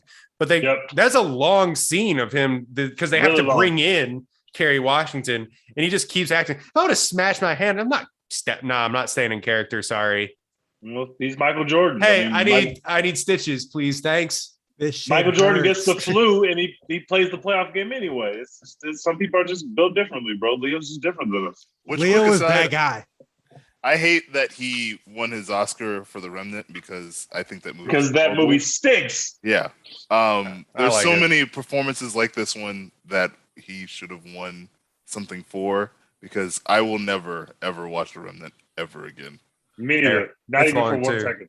I still haven't seen it, but it's one of those things like, I don't care. He got it. He just had to get it. I'm glad we got that done. I'm glad that he got it. He deserved it that year too, but I wish that he had got it for something that I enjoyed because I love Leo. He's one of my favorites. But he's given us so much good shit that, you know, I got plenty of stuff to go watch. So he can go win his Oscar by being inside of a bear. I'm just not that interested in seeing a guy inside of a bear. So now we don't have to do the J. Edgar Hoover biopic. We don't have to. Thank God. Thank God. We don't have to do these shitty projects anymore. Try to chase an Oscar. We got it. We're good. Although do whatever he does you play want. An amazing racist, so we might as well have him play J. Edgar Hoover anyway. We might as well just do it. That wasn't that movie more about how he was a closeted gay man? Oh no, we don't want to see this film then. No. It was so ass. It was so bad. I don't care. I don't care who he sleeps with. I care about the rampant racism and the destruction of black I could be communities. wrong about that. Don't sue me. Or I think it was I think it was more about him being a cross-dresser. There are like 7 people in the world who could check you on that, and I don't think they listen to this podcast. Yeah, I'm not watching that. Oh, another thing too. Leo's teeth are disgusting in this. Most of them are in this movie. Oh my God. Yes. Disgusting teeth. Let's see. Let's see. One of the funniest lines in this is like, his name's Monsieur Candy. He's like, oh, and he starts to speak French. He's like, don't speak French. Don't speak French. You'll embarrass him. You'll embarrass him. That's a great line that I never noticed. It just shows you that he's an idiot. Yeah. Or when Christophe Waltz will use some big words and then he'll be like, oh, yeah, of course. Like, what does that mean? Yeah. That's pretty much Django Unchained. And we are going to talk about best what if castings. And because we've talked ad nauseum about the best what if casting in this, Will Smith as Django. One more thing that I wanted to mention. Django was an old 1970s Western and I think TV show too, Western movie. And it comes up under this movie. That actor is in this movie. He's the other guy fighting in the parlor. He's the other slave owner fighting in the parlor that comes up to him. Oh, okay. He says the first time he says the D is silent. That's that guy. Yeah, he said, I know. He says, I know. Yeah, he says, I know. Oh, that's the joke. I never knew that joke. I didn't know that. He is the old actor that plays Django in That's the why I old know such that's Western a I movie. know. fucking nerd. Oh, Because it'll come on like these old Western, like AMC or Turner Classic Movies or something like that. It'll be like Django, and I think it was a TV series too. I could be wrong about that. Somebody's screaming at me right now, but there is a Django movie that was semi-popular back in the 70s, and that's that guy. I get Anyway. that joke now. I did not get that joke before. Yeah, and Because I that Tarantino, fuck you, nerd. Like the fact that he did that. Anyway, we're gonna do best almost castings draft right after this ad break from Apollo Houston. No, we're not. Give me a draft order, somebody, please. We'll go Marcus first, Tej, Royden, Dex. Let's not forget to ask Marcus his movie hot take. He probably gave us one last time he was on, but we haven't got him for another one at the end. I'll have to think about it. All right, all be thinking mine- about it. All mine are near and dear performances to my heart, or my favorite movies. I was looking at it today, and I'm a little shocked. It's always funny when you like see the things that the dominoes that happen to set up something else because someone didn't do something else. But my first pick that I saw was that apparently at one point Al Pacino got the role of Han Solo. Wild. I didn't What? know that. Yeah. What? Yeah. And I was just like, how? Wait, that works. Oh man, I don't know. Because Harrison Ford is one of my guys. So it's like Yeah, same. to see Al Pacino, but I also think I thought about this before. Like it's at the end of the 70s, like he's still relatively young that he could do it. So I'm thinking more like 80s Pacino where it's like iffy. They're surprisingly not that much younger than each other, but are older or younger than each other. Pacino just looks so old. Yeah, Pacino looks like a cigarette. Like, Yeah. You don't want to hear Han Solo say, every time I think they bring me right back in. Right back in. I'm just trying to hey, think kid, about. I made the Kessel Run. Ooh, ah. Like, it's just like, I'm trying to think about how different like life is if Harrison Ford is not he's still Han Solo. he's a Like, carpenter named Harrison. Yeah. That's what it is. He's a Californian smoking weed and probably not crashing planes. That's probably not crashing planes. Harrison Ford is like, I've given this take before. Harrison Ford is the most white famous actor of all time, like famous specifically for white people, because you'll talk to black people about Harrison Ford movies and they're just like, like whatever. I just like how I love different is Harrison the Ford, man. Hollywood I'm with you, Marcus. landscape I'm with you, without Marcus. Harrison Ford. It's wild. Because he is one of the most famous superstar, like Hollywood actors of all time. Yeah, he's Yeah. massive. He's a leading man forever. For Indiana decades, Jones and Star decades, Wars, like it's- decades. And the sliding doors moment of Pacino talking to like C-3PO and Chewbacca is like, That's it. I can't even imagine I can't imagine Pacino talking to animals and robots. I just literally can't imagine. may the force be with you, Luke. Ooh-ah. I keep doing that. Maybe Anyway. The Irishman never gets made and we're all better off. They're also, God damn it. yeah, hopefully.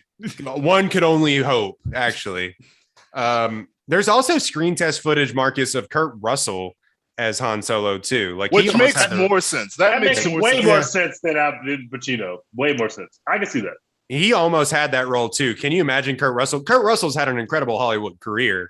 Also a kind of a pretty big movie star in his time. Yeah, for sure.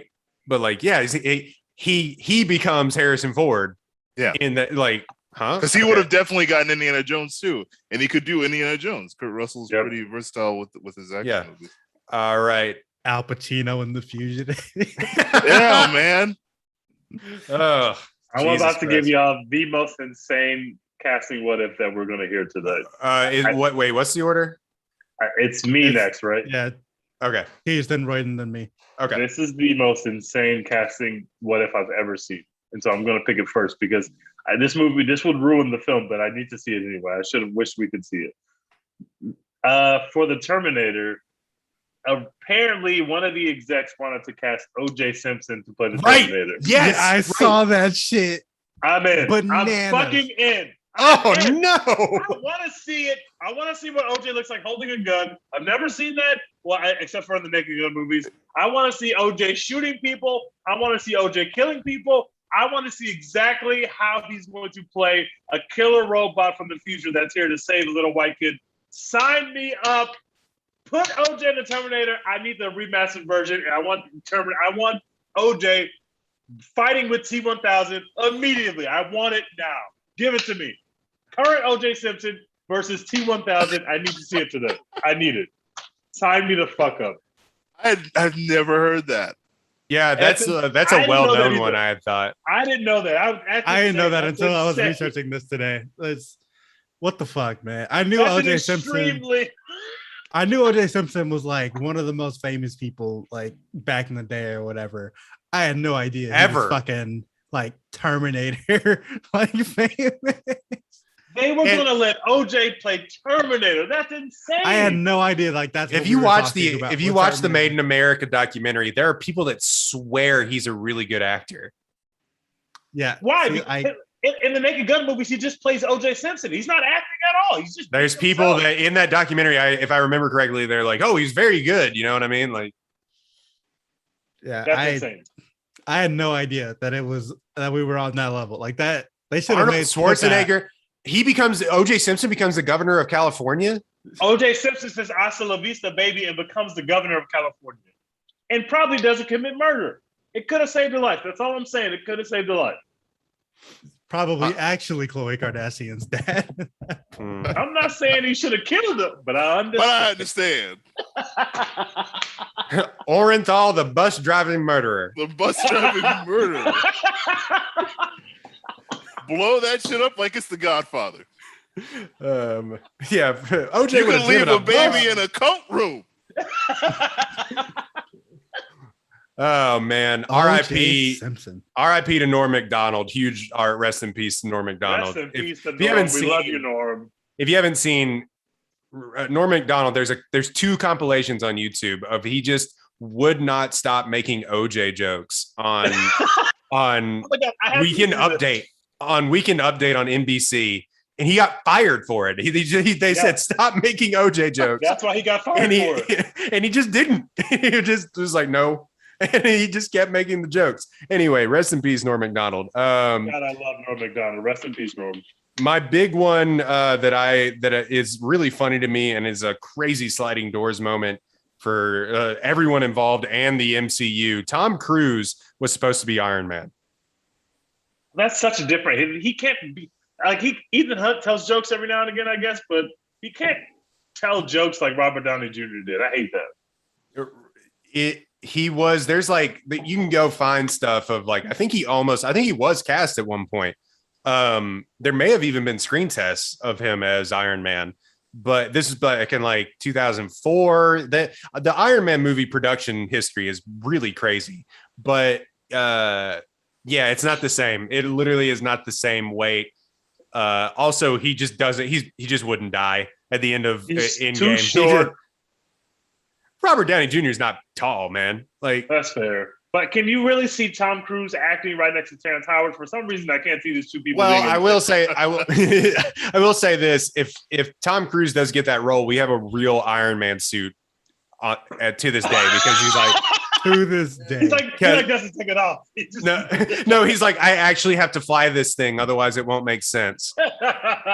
He's not in a United States military to build an Iron Man suit so that I can learn to fly it for this movie. So I can jump out of a plane so people think that it's real. Like, no, Tom, we don't have to actually do that. No, we do actually have to do all of this shit, Tom. Please never stop doing it. I love how he in his movies he's like, well, the moviegoer will know that these stunts aren't real if we just don't do them for real, and it's like, like maybe that was true when they first started making Mission Impossible movies, but now with the technology, we probably wouldn't. Yeah, but I'm grateful that Tom Cruise is willing to die for us. I'm very grateful. Thank you, Tom Cruise. Keep putting yourself in peril for our entertainment. I will keep paying for the wildest take that Mo ever had was that Tom Cruise is overrated. Like, get out of my face. This man is going to become an astronaut for us at some point. Like, you just gotta let him go. I'm surprised he wasn't on that SpaceX flight tonight. Yeah, Mission Impossible is going to the moon, and Tom Cruise will actually be on the fucking moon. Tom Cruise is fighting COVID for you right now. Mo is ungrateful. Monique is an ungrateful person. She does not appreciate that Tom Cruise is literally putting himself in danger for us. But we love you on this podcast, Tom Cruise, and please keep doing it. We will keep watching Mission Impossible movies. If we're going to see Top Gun, just keep doing it. I want Tom Cruise to come on the podcast just so he would be like, remember when you held onto a plane? That was awesome. Why do you not like living? Yeah. What is it against, like, you're a billionaire? Like, why do you hate this? Monique just sent me Monique is watching the stream. She sent me a text message and said, fuck Tom Cruise. Well, thank you so much for watching, Monique, but you're wrong and bad. Damn it, Monique. Stop. Leave Tom Cruise out of this. We love him. All right, Dex, what's your casting what ifs? Best casting what ifs? So I gotta go with one that's just near and dear to my heart on both ends of it, actually. And I gotta take Beyonce in A Star Is Born. Oh, right. Yeah. That movie is not good if she's in it. Sorry. It's way less good. Soundtrack still fucking jams. Soundtrack would be great. Yeah. It's way sexier of a film. Way sexier of a movie. Very sexy. Very sexy. Do you even waste time like trying to give Beyonce a fake nose to like make her ugly or some shit? Like, you can't even just do that. No. You don't write that in this. You don't write that in the script. I feel like Bradley Cooper improvised that. It's just like, but yeah, I bet it was Lady Gaga's idea. Lady Gaga was just like, I gotta be uglier. Like, I gotta be uglier. I'm sorry. You gotta make me into a star. You can't take my glasses off. That doesn't work anymore. I gotta have an ugly nose. And the movie doesn't work the same because all of a sudden it's like, why is she just like a waitress and struggling? It's like, it's fucking Beyonce. You know what I mean? Or like Bradley Cooper is trying to like get into hip hop. Yeah, it's the opposite. Oh God. It's the opposite movie. She's the famous one. Oh God. But then you got to call Bradley Cooper ugly. Like, that's Bradley Cooper is like, instead of stealing Sam Elliott's voice, he's like just trying to do a Jay-Z voice the entire movie. Jackson Maine is in the building. But yeah, so that would, and then this movie would be 10 times better if this had actually happened. Matt Damon was like attached to play the main character in Avatar, and that movie jumps up 10 fucking notches. Oh, Matt Damon is in a movie. Are we talking about the one about the trees, or are we talking about the airbender? The big blue people. Okay, got it. There's a story, and I think he went on a talk show and talked about it. He missed out on like $200 million because of that movie. How? Crazy. Because they were going to give him points at the box office, and he didn't take it, and it made $1 billion. It made almost $3 billion. Yeah. Wait, who is the lead? Is it Jake Gyllenhaal? No, it's Sam Worthington. Sam doesn't matter. Who the fuck is Sam Worthington? Exactly. Pretty much. He's in the biggest movie of all time, and everyone's like, "Who the fuck?" That was Matt Damon almost made $1 billion, and he just fucked up. Yeah, he didn't take it. Well, I don't blame Matt Damon. Which arguably that movie stinks. So that movie does stink, but I feel like it gets a lot better if it's Matt Damon. But you know what doesn't stink? $1 billion. No, that's really good. Yes, really good. My next pick. God, man. Also, that character, we reviewed Avatar. Go listen early on in this podcast. The movie sucks. It sucks so bad. The main character is a nothing character too. Like, I don't think Matt Damon saves that character either, because nothing happens to that character except for he's in a wheelchair. That's it. Yeah. Except for he gets extremely rich. Boom. Yeah, that's fair. My next one is one that nobody's gonna take this, but it is an incredible what if casting along the lines of Pacino as Han Solo. Tom Selleck was almost Indiana Jones. There is test screen footage of him in the fedora, in the leather jacket, talking to opposite the actress who plays Miriam. Yeah, thank you. He didn't get it because because of Magnum PI. They would not let him out of filming Magnum PI. Oh, wow. Which he made a killing off of. Don't get me wrong. He was on that show for like 10 years and made millions of dollars. He's doing fine. Yeah. But like the sliding doors moment of Tom Selleck almost being one of the most known action stars or action movie roles of the 20th century is crazy. Tom Selleck, mustache guy. Like, come on. All right. Anyway, sorry. Teach, go ahead. All right. This is a well-known one as well. Harvey Weinstein wanted Daniel Day-Lewis to play Vincent Vega in Pulp Fiction. It was really pissed that Tarantino casted John Travolta instead. I love the Travolta performance. However, if you're going to tell me that Daniel Day-Lewis is going to play Vincent Vega, I just want to see what it looks like. I don't think it's better. I think it's very different, but I just want to see it. I just want to see what it looks like. I love Daniel Day-Lewis. I just want to see what it looks like. So that's my next one. Yeah, I'm intrigued. The Royale with cheese thing is weird at that. Like, I feel like everything about that character is weird if Daniel Day-Lewis is playing him, but I love Daniel Day-Lewis. Sign me up for that. I'm in. Yeah, it's a completely different character in general because like the thing that is most believable about Vincent is that like if John Travolta is a hitman, I 100% understand and could see him getting killed because he left his gun on the counter while he's taking a shit. 100% believable. Because he's constipated from heroin. Yeah, that makes a lot of sense. Like that character has to be dumb. Yeah, I don't think that he plays him that way. Yeah, exactly. All right, Marcus. All right, you took one of mine, Royden, with that one. Oh, really? That's surprising. Yeah. Another Jimmy Cameron one that I just discovered today. That apparently Matthew McConaughey was going to be Jack in Titanic.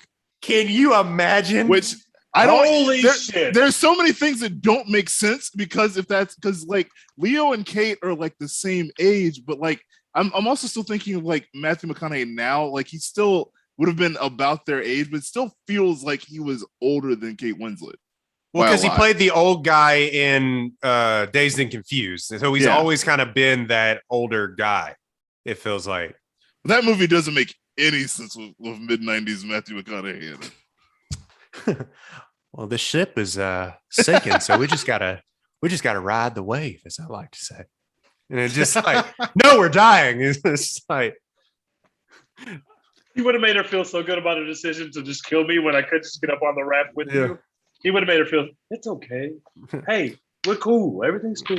That scene where they're like in the bottom of the ship, like dancing and shit, entirely different. That's Matthew McConaughey. Very different. Well, I got a little weed back in my room. If you want to come to painted like one of my French girls. Yeah. Just JK living. You know what I mean? When she's trying to jump off the back. Well, you know what I say? Just JK living. Just keep living. All right. If he dropped an all right when that ship is sinking. All right. Going to the lower decks where the people are. All right. Oh my God. Yeah, that's a crazy what if casting. I mean, he's handsome, man. Like, but that's it. Takes a hit of the blunt. Women and children first, guys. Oh man. The guy's stealing. Well, I just don't like your vibe, man.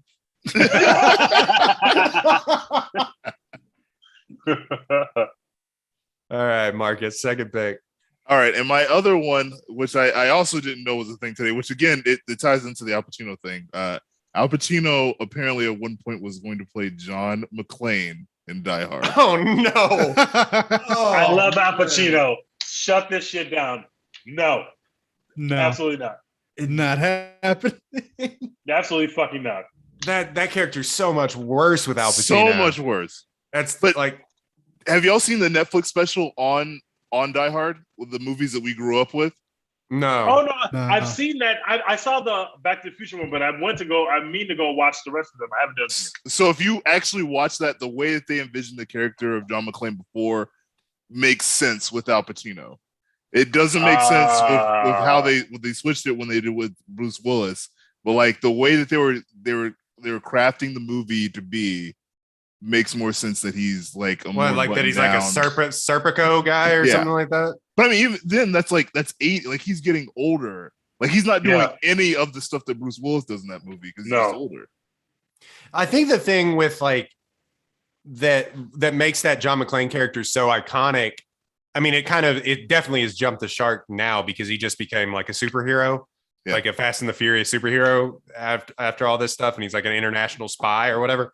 But the thing that made sense with the John McClane character through the first 3 movies is that nobody knew really, like Bruce Willis was on like Moonlighters, Yeah. like a Yeah. rom-com, Yeah. you know. He was a relative unknown. Yeah, he was in it. So he just comes off as this dude, you know what I mean, in the first movie. Yeah, as an You're everyman. you're watching that. You're the fucking Godfather. You know what I mean? That's That's literally the Godfather. That's literally the Godfather. All right. Is it me next? Me. No, it's TJ. No, it's No, it's Siege. me. It's Siege. It's my third pick. This is easy. Everybody knows how much I love Reese Witherspoon. I want her to get all the jobs. I love Reese Witherspoon. She almost got the lead role in Clueless. She almost played Cher. And I think that I love Clueless. I think that is a very interesting movie with Reese Witherspoon. I don't know what that accent sounds like because I feel like Reese Witherspoon is really good when she's playing somebody with a Southern accent. But I feel like that's I mean, she sort of did does that in Legally Blonde. Yeah, like I feel like that's. I guess that's true. She's doing the Valley Girl thing. But then does Legally Blonde happen?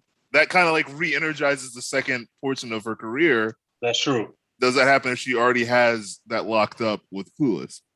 I am willing to sacrifice No, maybe I'm not willing to sacrifice Legally Blonde, but if there's a universe in which I could have her play both, I would. I just want to see. Just give me like a couple scenes of what Clueless would have looked like back then with that version of Reese Witherspoon. I just feel like it would be cool to watch. I don't really ever stay for the Silverstone performance. She's fine. I just think that the movie is really well written, which is why I watched the movie again and again. But I think it'd be cool to watch Reese Witherspoon, mostly because I love her and what she's become. More than I love Alicia Silverstone and whatever the hell she's doing these days. Yeah, what is she doing these days? Does anyone know? I think she's still acting. You stay for the Paul Rudd plot line through that movie, right? No, not the incest plotline. No, that's not exactly why I stay for this film. I mean, Reese Witherspoon did do a movie about an incest plot. Yeah. Yeah, that's true. That's It true. was like popping off in the 90s, man. It's People in the were wheelhouse. there is a universe where Reese Witherspoon gets stuck doing that thing. Maybe she does both, you know what I mean? But yeah, you're right, Marcus. That did the Rewatchables did a podcast on Legally Blonde. It is really interesting that it rejuvenated the second half of her career where people were like, oh, okay, she's doing something different than this kind of serious roles that she was doing earlier on in her career, and then that allows her to have the capital to go and do Walk the Line. But my next casting is one that the sliding doors moment here for everyone involved. Leonardo DiCaprio was almost Dirk Diggler in Boogie Nights. Boogie Nights. Yep. And so Sign me up. Anytime we can have less what's his face? Mark Wahlberg. Yeah, so like Mark Wahlberg. Like Mark Wahlberg isn't in the best role of his career, and then just subsequently I don't know, gets any other huge roles after that. Like Paul Thomas Anderson, like Mark Wahlberg should thank his billions of dollars to Paul Thomas Anderson for casting him in that movie, because I don't, what was he in before? Like Basketball Diaries or something like that? Like PTA could have saved us from decades He was in of horrible, Fear. horrible Wahlberg movies. But Fear is great. And that's the one movie I will never take from Mark Wahlberg. Fear is incredible. He's so good in that movie. He gave us Instant Family. That's pretty good. after this is he's not in Instant Family. Sliding doors moment. No Instant Family if there's no Dirk Diggler. You're going to see the January 6th hero story featuring Mark Wahlberg, and you're going to regret that you ever gave this guy any money, because he's going to make it, and it's going to happen, and he's just going to play every white hero. Yeah, the Oklahoma congressman that went to Mark Afghanistan. Wayne, whatever. That's going to be Mark Wayne Wahlberg's Mark Wayne Mullen is going to be Mark Wahlberg. Mark Wahlberg they're going to whitewash the Capitol Policeman, the black Capitol Policeman that was. Shoot me in the face, man. He's going to be that guy. Fucking hate Mark Wahlberg. No, he made two movies in a row within a time period. He made the Boston bombing movie that came out when I was in college, and then the 9/11 movie. He made the Boston bombing movie, which happened in 2013. The movie came out in 2016. So they're like, write the script, get it on my desk. And then he made the Deepwater Horizon movie, which happened in 2012. That movie came out in 2016 too. He's just like, get these scripts on my desk. I don't give a fuck. Like, I need it. He made them back to back. Did anyone even go see those movies? Like, are these movies popular? They're actually both decent movies, but it feels weird to watch them. Because like he made that like the Mile 22 movie. Nobody went and fucking saw that shit. I still haven't watched that movie. I was the only person in the theater when I went and saw that movie. You were the only person in the theater. I was the only one in there. It's like that's what I was going to the movie literally every week, like sometimes multiple times a week. So I would just see literally any fucking thing, and I saw that movie. I was the only person. All right, Dex, 2 picks. Yeah. Shit. I only had one ready to go. I have another Leo one. He was almost in American Psycho as the lead. Oh right, that movie's way different. That's a super different movie, but I'm still gonna watch. I'd watch that. Yeah, I might like it a little better. I don't know. It's like an entirely different movie, I think, because the rumor is that like the director really didn't want him to be in it, and like so it was like a whole like thing, and she was gonna like leave or something. I don't remember what the whole fucking story was, but I would definitely watch Leonardo DiCaprio like as fucking early 2000s. Leo would have fit in that like a glove, though. I will say it's a different movie, but he would have fit in it like a glove. He would have been great. You saw how fucking scary he can be. Johnny Depp was another person that was also attached to that film at one point. That is a worse movie if it's Johnny Depp. I will say that. I agree. All right. Second pick. Fourth pick, rather. Tom Cruise playing the lead role in Footloose instead of Kevin Bacon. That would have been a lot of fun for me. That would have been fun. Sure. I could see it back when in the 80s Tom Cruise. 80s Tom Cruise was doing all kinds of shit. And it's not like you watch Kevin Bacon though. It's not like you watch Footloose because Kevin Bacon is good. He's just like good looking, it's Kevin Bacon. Movie. Yeah. So like Tom Cruise could have done that. Just show up and be Tom Cruise. Dance. Yeah. It would have been an interesting sliding doors moment of that career. Kevin Bacon. Yeah. Anyway. My next pick is one that's talked about. My final pick is one that's talked about all the time. Huge rest in peace to Sean Connery. He was supposed to be Gandalf in the Lord of the Rings. Oh, I did see that. Would have been so fun. I love Sean Connery. Instead of Ian, it's a worse movie. Instead of Ian McKellen. It is. But the big thing is they're talking about Matt Damon missing out on a payday. They wanted to pay him. There's numbers for it. Hold on. Let me see if I can't find the numbers. But they wanted to pay him so much money up front plus points on the film. Okay, so the producers of the fantasy series were so desperate to get Connery on board that they offered him upwards of $30 million plus 15% of the box office takings. Jesus. And he said no. He said no. He hadn't acted in how long between. But you know what he said? He said yes to League of Extraordinary Gentlemen. A movie that tanked and was bad.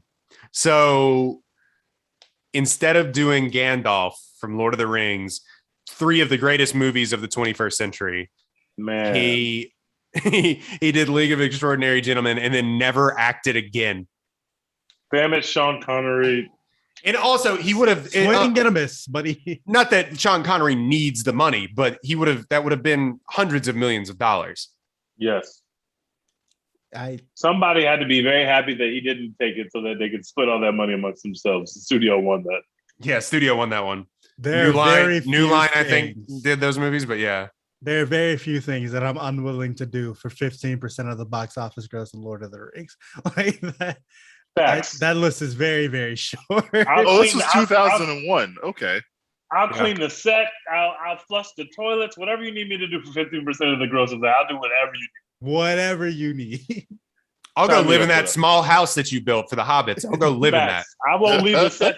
Even between the 3 films, I'll just live on the set. It's okay, guys. I got it. I'll just live here. I'll clean Right it. here in Mordor. I'll live in Mordor for 7 years. I'll live in the volcano if you Just drop off a portable AC unit. I'll be good. All right, final pick, Tej. This one makes me sad. Robin Williams wanted to play Hagrid extremely badly. So much so that he reached out to the studio and reached out to J.K. Rowling personally. But J.K. Rowling was insistent that all the actors be British. So Robin Williams did not get the job. But Robin Williams would have done a great British accent. He would have been an amazing Hagrid. The guy that played Hagrid did a good job. But Robin Williams should have been Hagrid. It would have been better film, even though those films are already amazing. I love Robin Williams. Rest in peace to the legend Robin Williams. They should have let him play Hagrid. Robin Williams is one of the I think his death affected me more than any like celebrity death of like ever. And I love that guy and everything that he's done. He's probably my favorite actor, but like he next to like, I don't know, maybe Tom Hanks, but like he would have ruined that. It's unruinable. It's unruinable. He would have ruined it. He would have been too much Robin Williams. The reason that he works is like the genie in Aladdin is because that character calls for it. If he's like supposed to be this big reserved sweet giant and he's doing the Robin Williams, like he's doing that, like you're just kind of like, okay. Robin would have been incredible. It's a lot. I have to admit, it's a lot. Like I don't think I would have enjoyed it. He would have been incredible. I'm with you on this one, Tej. Thank you. But y'all don't like Harry Potter. I love Harry Potter. I'm obsessed with Harry Potter. I love Harry Potter. I would have loved to see. I don't want to hear from Dex on this because he doesn't like Hagrid. Harry Potter regardless. So I think this is Harry true. Potter's great.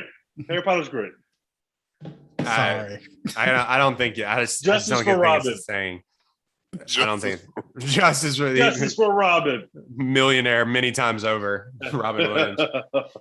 TJ's fighting for Robin Williams and Will Smith. These 2 people have been so pressed in Hollywood, man. They've never gotten their opportunities. Keep cashing those checks, Robin. Oh my God. All right. Marcus, final pick. And I got some good honorable mentions, but go ahead. Please do not mention Mel Gibson in Gladiator because it's my least favorite casting one of all time. Fuck Mel Gibson. Yeah, I saw that too. Get that out of here. Fuck Mel Gibson. He would have ruined that film. He would have ruined it.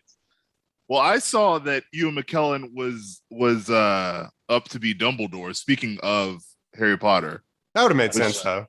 Which I would have liked to, and we would have not had to worry about him dying after the first movie. Right. Yeah. Wait, what is was that he? your pick? Our first 2 movies he made. Yeah, he was. I think he was being considered to replace the guy that died, wasn't he? Or no? But maybe I read that wrong.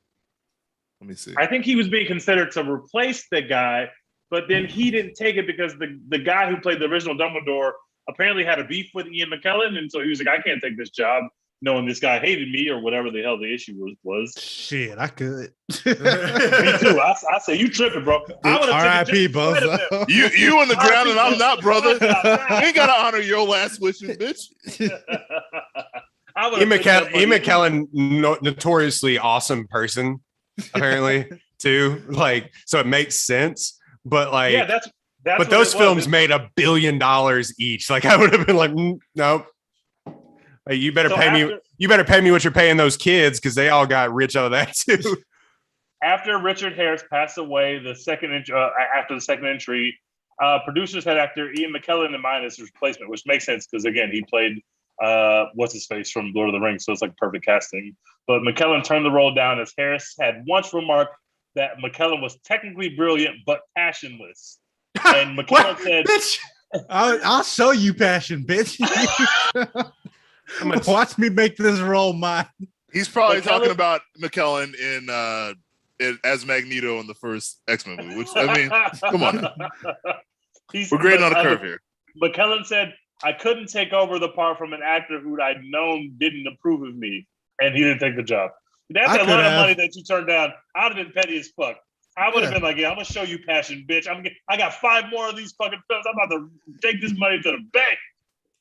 All these kids about to have some fucking passion about my fucking character. Suck my dick. The difference between Dumbledore in the first two movies and the last 6 movies of that is staggering, because you can tell that the first guy is old and the next guy is older, but I forget who plays him in the Richard Harris. Is it Richard Harris? Richard Harris is the first one. Harris is the one. Richard Harris is the first one. But yeah, the next guy's like having battles and like running up and down and stuff, that there's no way they could have kept him as the same Michael Gambon. Thank you. Also, Dumbledore just becomes an asshole like after the first two. Yeah, the first. He's just a dick to children. All right, sorry, we gotten off the rails, but that's a crazy thing. I would have definitely taken that role. Fuck, nah, no thanks. Why do you care? You're dead. Yeah, what you gonna do? Marcus, final pick.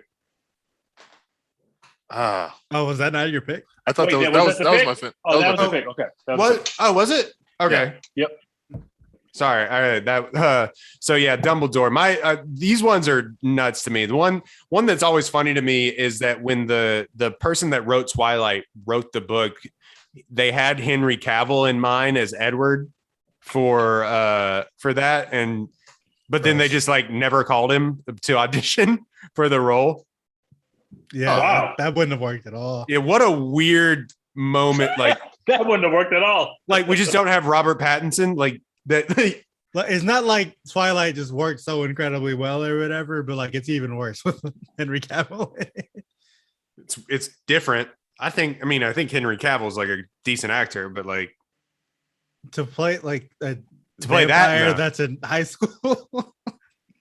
Like Robert Pattinson already looks kind of old, but like I can't imagine Henry Cavill playing a high schooler. Like what did Henry Cavill even look like in high school? This one's weird to me. This seems like a miss if this would have happened. John Travolta, Forrest Gump. Yeah, I saw that. What? That's an insanely bad. That's a very different, very bad movie. John Travolta does not dabble in subtlety, but that does not work. Yeah, that is almost offensive, actually. Which the character kind of now is offensive anyway. But like with John Travolta, it would have been like Simple Joe or whatever from from Tropic Thunder. Yeah, he would have been like, "Are Simple you making Jack. fun of these people?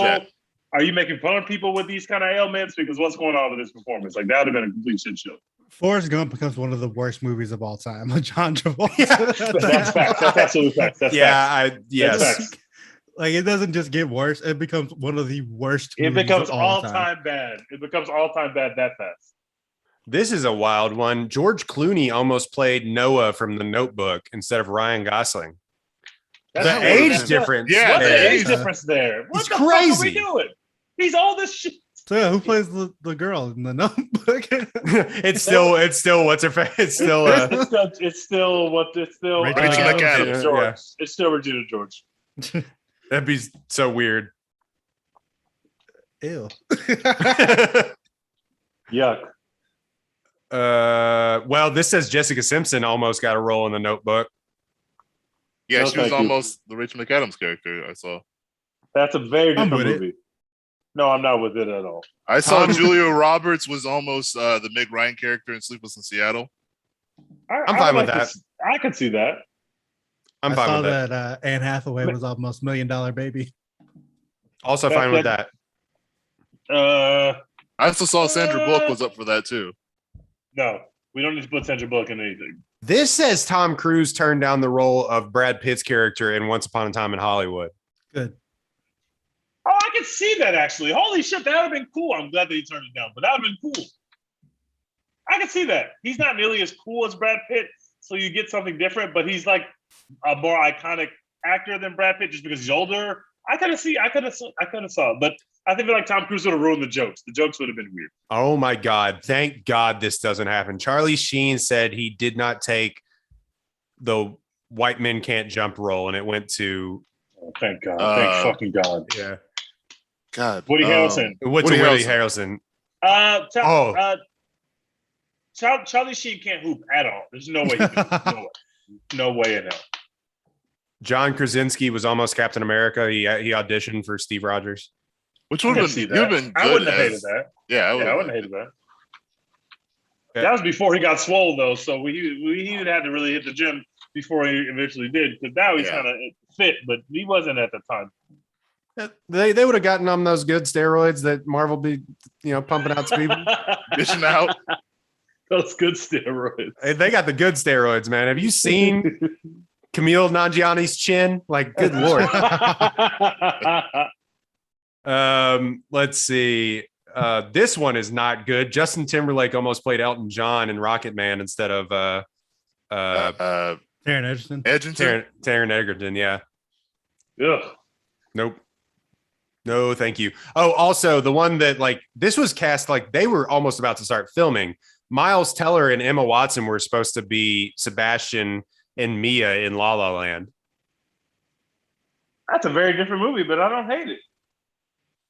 Wait, Dex Miles will. Teller and who? Emma Watson. Emma Watson. I thought Emma Watson was going to be much bigger than she ended up being. I really like Emma Watson. I don't think Emma she really. Watson sing? She did in Beauty and the Beast. I haven't seen it. I mean, Emma Stone doesn't technically sing, but they made her. Yeah, I know. That's I true. was like, That's true. I think that movie is a little better if you get people who can sing better. I saw don't that know if Emma Watson can sing.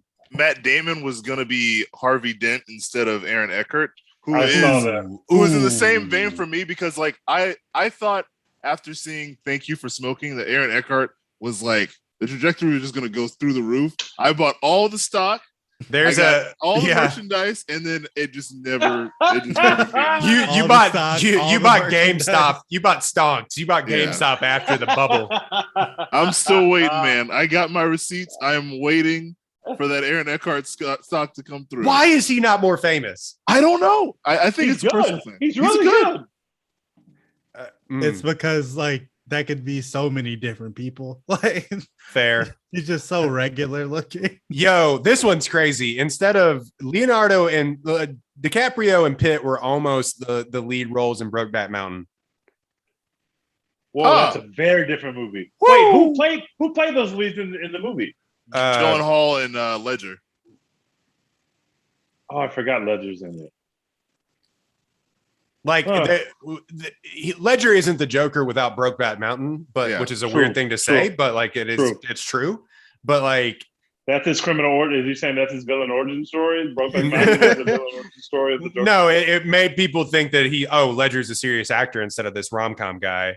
Yeah. And so he gets that role, but making so many people would have had so much gay panic if it's Pitt and Leo in the early 2000s and in Brokeback Mountain, which it's still it's Gyllenhaal and Ledger. Yeah. But that ain't good lord. So I just saw this. Robin Williams, this is close to me, TJ. Robin Williams is apparently going to be Jack Torrance in The Shining. Ooh. Oh, holy shit. Again, justice for Robin Williams. He would have been great. Even though Nicholson is a Kubrick said that Williams was too psychotic for the part. What? What? Nicholson is literally that's that's what people base a lot of character psychopaths off of, and Robin Williams went to a 10 above that. That's insane. I need to see that now. It's bad when Stanley Kubrick is hey, no, thank you. You're Reel too it in, scary, brother. You're actually too psychotic. I don't. You're scaring me. You're scaring me. I wrote this. You're scaring me. Yeah. Russell Crowe almost played Aragorn in Lord of the Rings.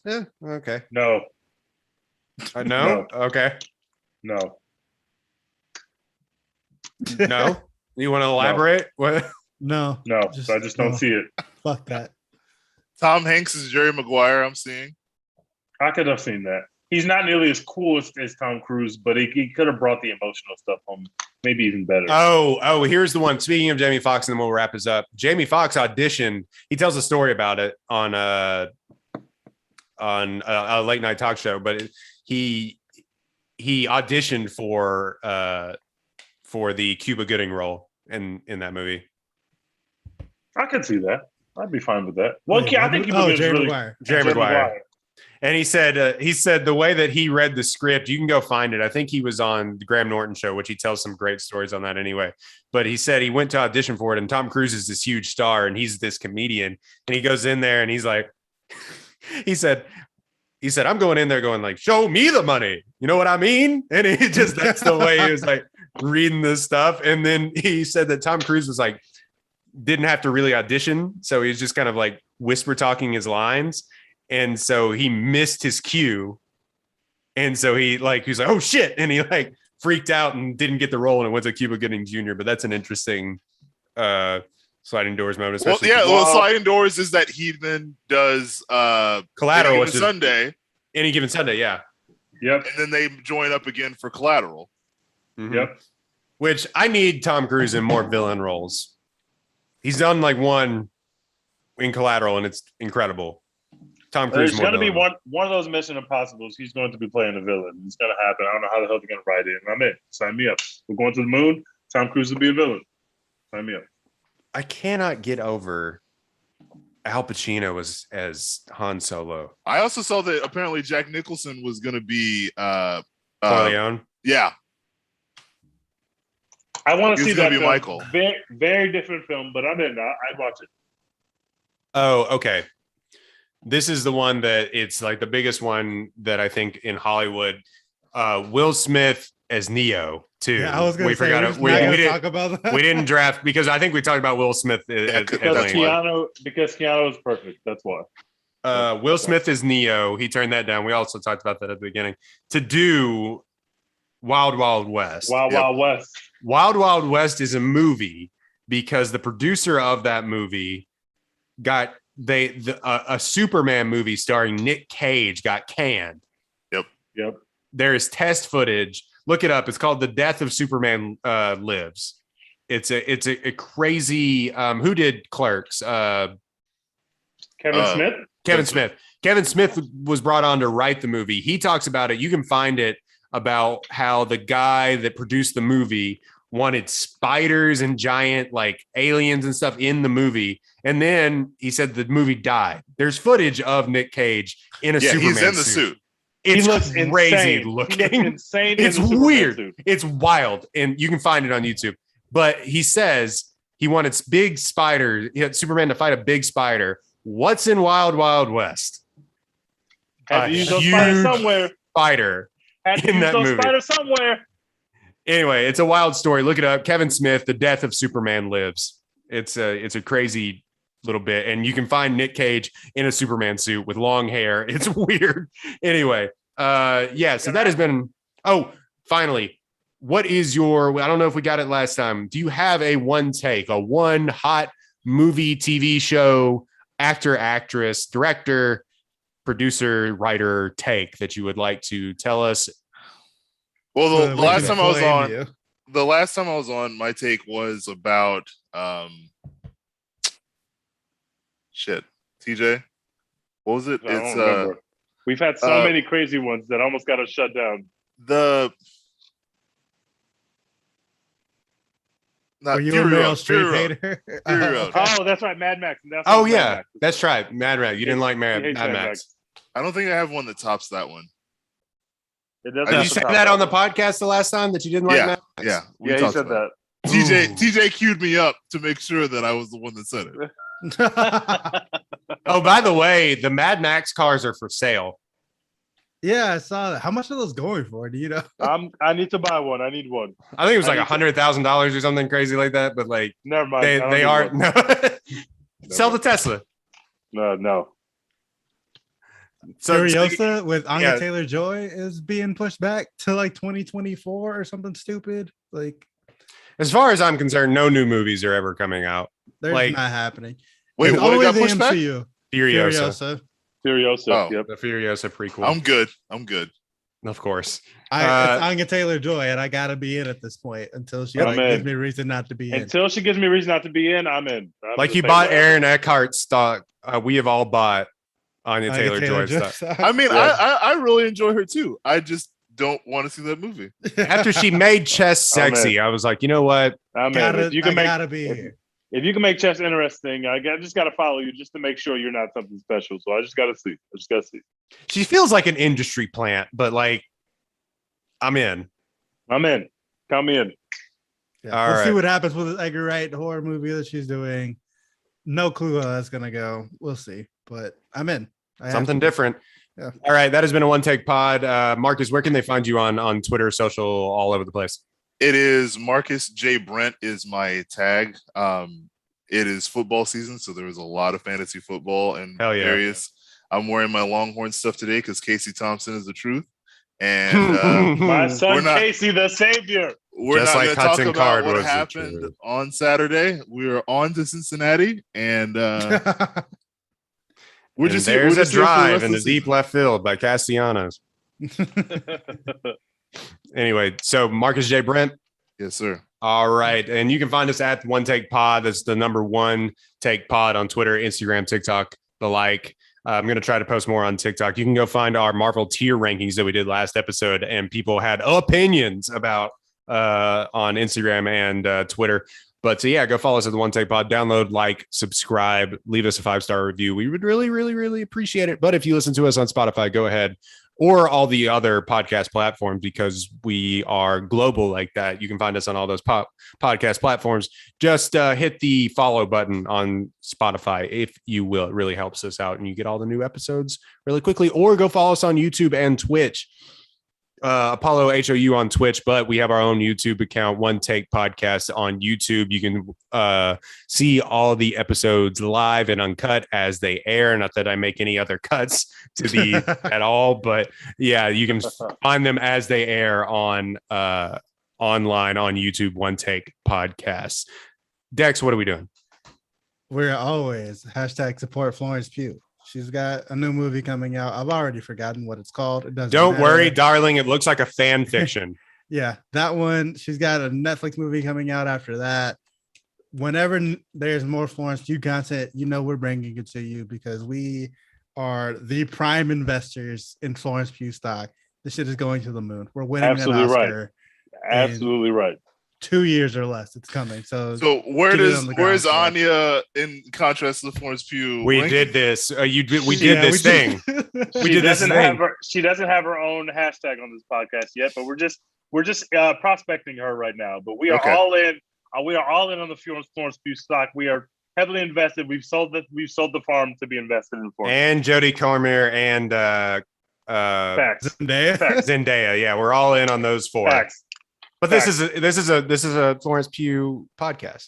Okay. Yeah, Florence Pugh leads our pod. Florence Pugh is our Uber. Like we are venture capitalists who are writing that in one investment all the way to like invest in these other eventual unicorn companies. She's going to be a guest star on this podcast one day, and it's going to be amazing. It's going to happen.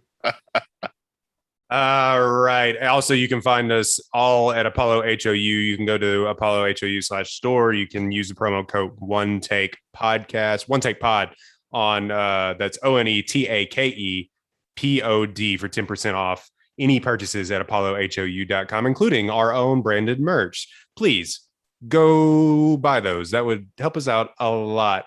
Thank you for downloading and subscribing, and we're out. Dope. Thanks for saying